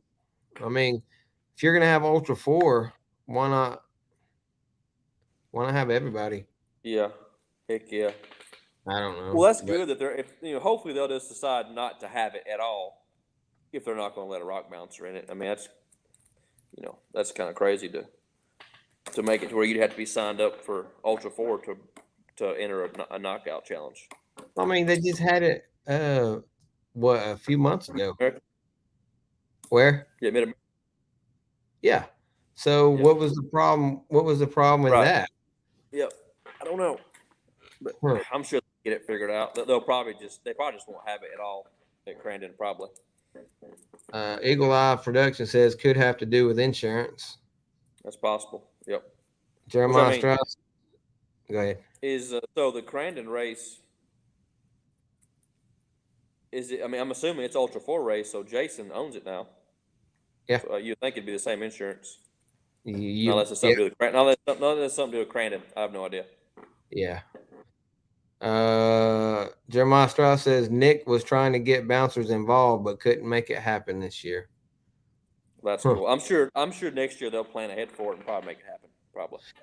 Yeah, if that's what I think. Do you like Mid America? Yeah, it's just it's a ways out there. Yeah. But when I get there, I love how easy it is to get a semi truck to your parking spot. Pretty much like when I get there, I don't even leave because there's plenty to eat. There's everything, whatever I need there. You know what I'm saying? Especially for me, like traveling by myself. A lot of times I don't bring might bring some drinks or something. But hey, I rely on Cheryl. I thank her every time I go race. Cheryl always feeds me.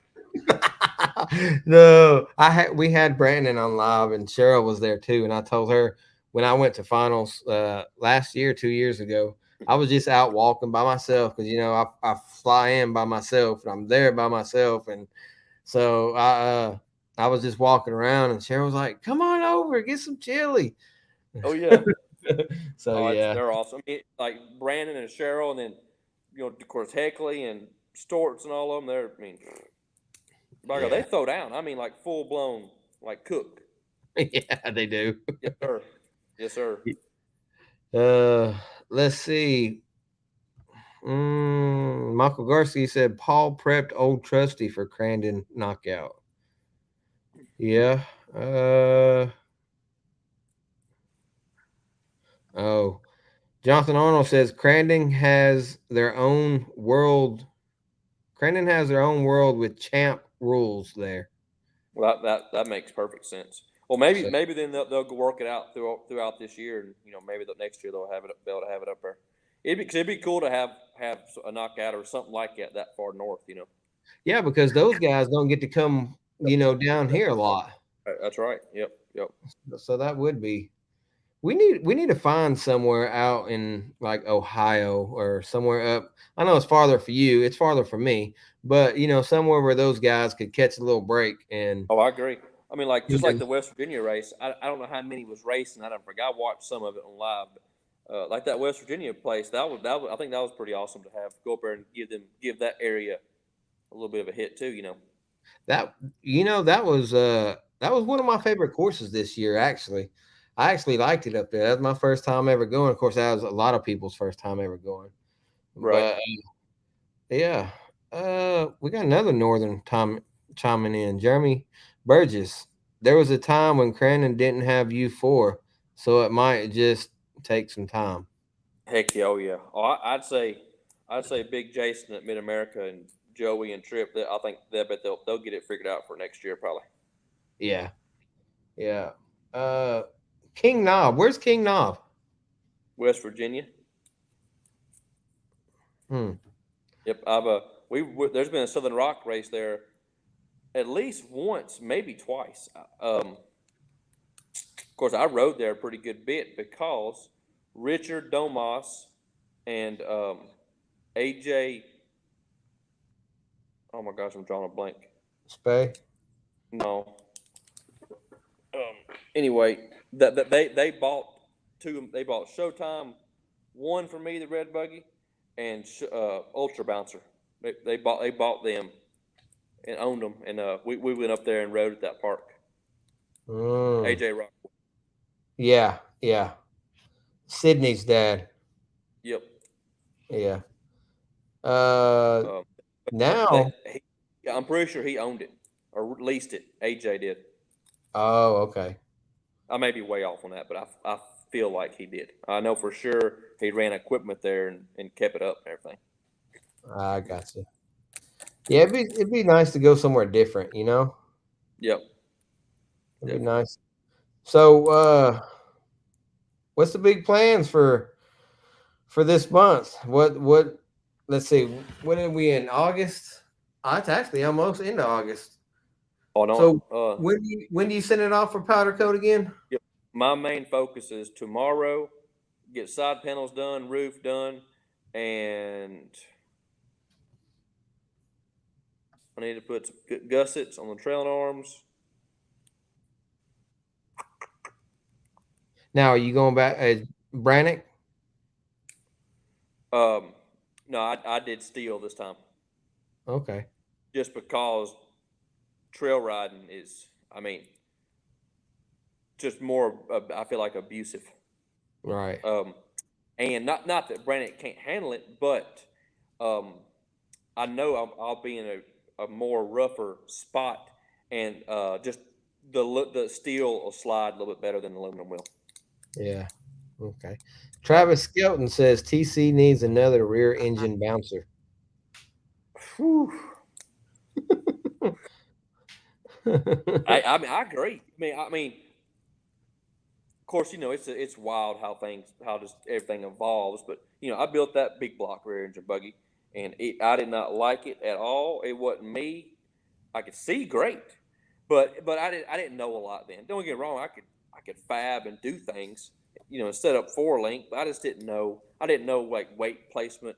And motor was too far back. I mean, I do feel like, especially watching like, I mean, hey, look at Paul's the daggum UFOs, which is hard to compare them because they have a massive fuel tank in the front, you know, Yeah. to counterbalance and all this and that. But and you sit more in the front too. But like, I would like to compare it to like that Mr. Elder, Yeah. like Mark Mathis's buggy. Those, like, I feel like those are more East Coast steep hill climb machines. That seem to do really good. I mean, I don't see Mark's trying to backflip and tote the front tires and all this and that. You know, It don't. And you know, it goes great in the rocks. yeah, I agree. I know it. And you know he's got to be able to see good. I mean, the only thing you've got up there, I'm assuming, is fuel tank, some shocks, lights, maybe a winch or something for being trail rig. You know, Yeah. I don't know. Don't get wrong. I've thought about it. Thought about it pretty hard. I don't know. I mean, plus me, I'm extremely used to a front engine buggy also. I mean, I almost know, as long as this front end ain't gonna bottom out suspension wise, I kind of just know what it'll take. Yeah. Travis has his rear engine. No, yep, that's exactly right. Oh yeah, yep. So, And it seems to be doing awesome for the times I've seen him run it. You know. yeah. Yep. Dalton Scoggin says, where you testing it out first? I'm guessing his house, his compound. Yeah, probably. I used to, before I moved here, when I lived in my old shop, I would always, I know Darren at Wheeling in the Country really good. I just go down there and during the week when no one was there, that's what I used to do a pretty good bit. Okay. But now I got a lot of stuff built here, at least enough to where I can work the bugs out and do some like mediocre shock tuning. You know what I mean? Yeah. I don't have rocks. That's the only thing. Like for me to mimic a rock or something, I'd have to dig a hole or stack dirt or whatever. Yeah. So it's not like Brandon's. No, sir. No, not at all. I could go there too. I mean, I took Tyrant there. I took Menace there. Me and Brandon, we got a bunch of all kinds of stuff set up out there also.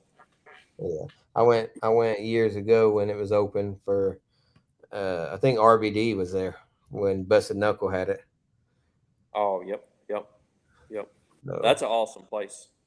It is. Somebody said on his live feed, it might have been Tiffany Porter, said something about having racers out there to his house and just having a like a little party and just go. Oh yeah. And I was like, you could have a party like those hills, those ones that we raced, the time that Clyde and them raced there. I mean, they done got pretty right. Oh yeah, pretty legit. Oh yes, sir. Yep. Like getting a UTV up through there would be pretty wild. Some of the ledges are pretty big, and it's steep. Ain't no slouch. Dalton Caldwell says Wheeling could use some love. I know it's an off-road park, but it isn't kept up at all. I have no idea anything about Wheeling, so yeah, I like it and love it because it's right here by the house. It ain't, but it's probably 45 minutes maybe from here. So it's for me, it's just easy to run down there and just kind of do whatever. If I want to get somewhere that's got something besides.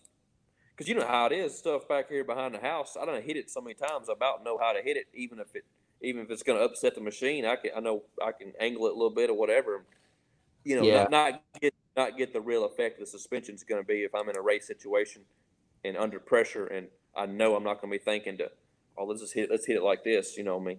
So I like kind of like going somewhere different where I don't know how to attack a certain obstacle. You know what I mean? That's you say 40, 45 minutes. That's what Windrock is from my house. Oh, wow. No kidding. So, yeah, I'm 15 minutes south of Knoxville. So, oh, dang. Yeah. I'm in a good area because I got Kentucky right above me. I got Alabama right there. Oh, yeah. The only ones that hurt me is the ones out west, Missouri. Those. Right. Those put a toll on me. Bubba always making that trip every time me and him talked.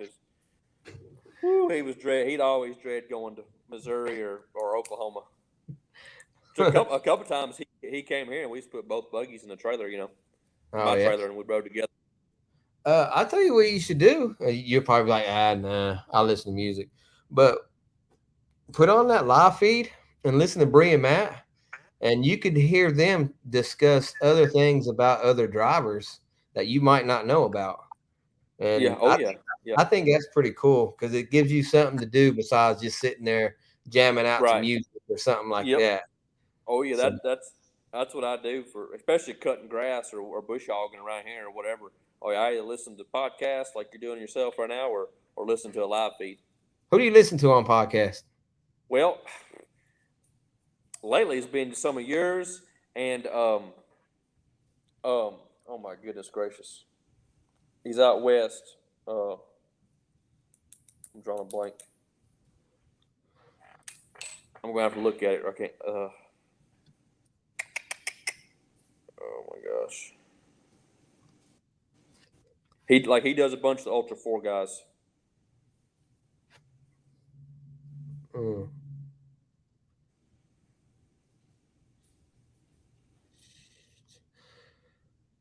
The While you're looking talent. at a talent tank. Yep. Okay.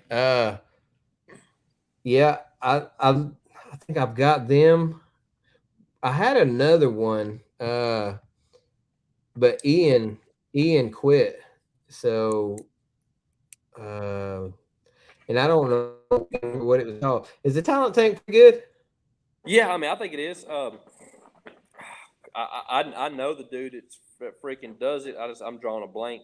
But yeah, I think it's good. Of course, it's majority all, more. I guess you say more West Coast or Ultra 4 based. But Yeah.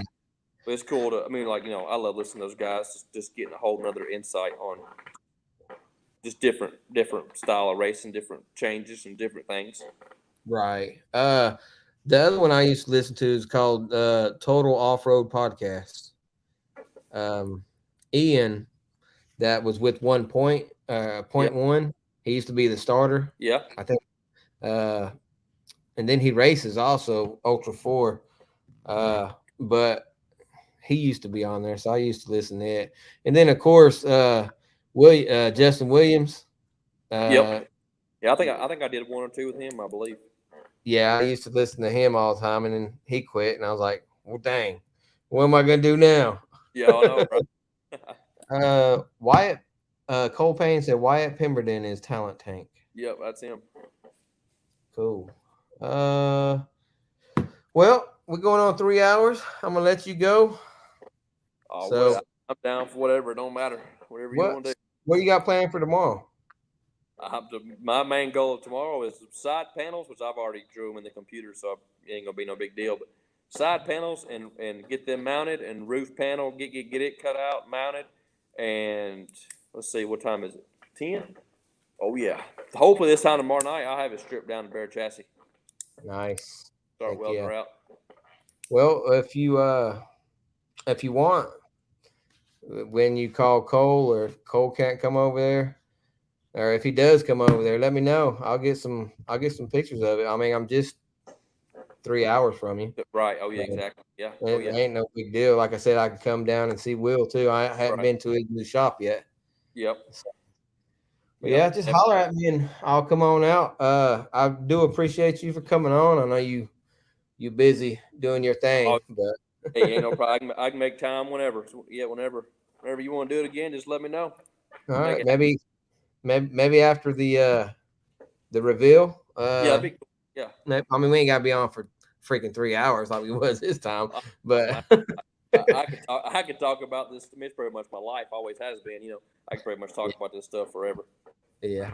Next time y'all go to Wellsville, let me know. I'll which All way right. do you go? Do you go up north 65 Yep. and Yeah, then cut straight. across? Yeah, straight to Louisville and go across to Cincinnati and Columbus. Okay. Yeah. See, so it's by Columbus. Yep. You'd probably go up 75 for a way. Yeah, Columbus. I think Columbus is about 5 hours, 5.5 from me. Okay. Yeah. Yeah. I You're probably a little bit closer than me then. I'd say maybe a I little know. bit. I know Kings Island is like 4 hours for me. Yeah. I go right by it. Yeah, and so let's see. Nick Reich says We love you, Tim, and thanks to both of you for doing this. Plan awesome. Well, thank you. I Heck yeah. appreciate that. I do Enjoy. appreciate I'm that. glad to do it for sure. Yep. KCERW brand says thanks again. Video production and TC off road racing. Heck yeah, you're welcome. Cool. David Schroeder says thanks for your time, both of you. All right. Well, I'm gonna get out of here. I appreciate you coming on, big dog. Yeah. Okay. You're welcome. But I'm about to go to town and try to find something to eat. golly, What? is your girlfriend there? No, she works nights. Oh, well, when do you sleep then? Where do I I guess. sleep? Well, when do you sleep? Oh man, I usually go to bed at 11 and get up at 7. Okay, so 8 hours or so. and you work for yourself, right? Yes, sir. Yep, got a bunch of rental property. Did have car washes, but me and my dad we sold out of them. Okay. I looked online one day years ago, and I looked up Tim Cameron car wash just to see, and Right. it was pretty nice. There, I seen one. It's pretty nice. Yeah, I was like, oh. Oh yeah, they do good, but me and my dad and my uncle we got a bunch of rental property, and it Do of you course it's a lot to keep up with, but as long as you keep everything maintained and keep it full of tenants, and right? it'll pay the bills. That's the main thing is to get the bank. There you go, everybody. You heard him. Don't ask no more. That's what he does. I can't tell you how many times. I don't know where he gets his money from. I'm like, I don't care. It's his business. It's not. Right. It's not mine or anybody else's. So, Hey, as long as you got good credit, you can get as much as you want to from the bank. You just got to pay them back. There you go. Right. All right, big dog. I appreciate it. Hey, heck yeah. I enjoyed it. I'll talk to you later. All right. Thank you, sir. See y'all. Everyone have a good night. See you. See you. All right. Whoo. 3 hours. And still 42 people in here after 3 hours. Wow. We was holding 100 plus for a long time. Man, I appreciate you all. That was awesome. Awesome speaking with the GOAT. I don't care if you say he's my GOAT, but he is the GOAT of rock racing. Appreciate him coming on. Appreciate all of you all for hanging out for 3 hours. That's a long time to sit here. What I normally do is if it goes on late like this and I can't listen, I'll just listen to it the next day. So to all of you, what I call the replay gang, all of you replay gangs that's going to listen and watch it, I do appreciate you all as well. And thank you all. We're going to try to get, let's see. I recently talked to Nick Wright, and he said he would come on the show. And I recently talked to Justin Holt. He said they will come on the show. So that's pretty awesome. Having Bobby Tanner and Tim Cameron on, man, y'all have no idea how lucky I am.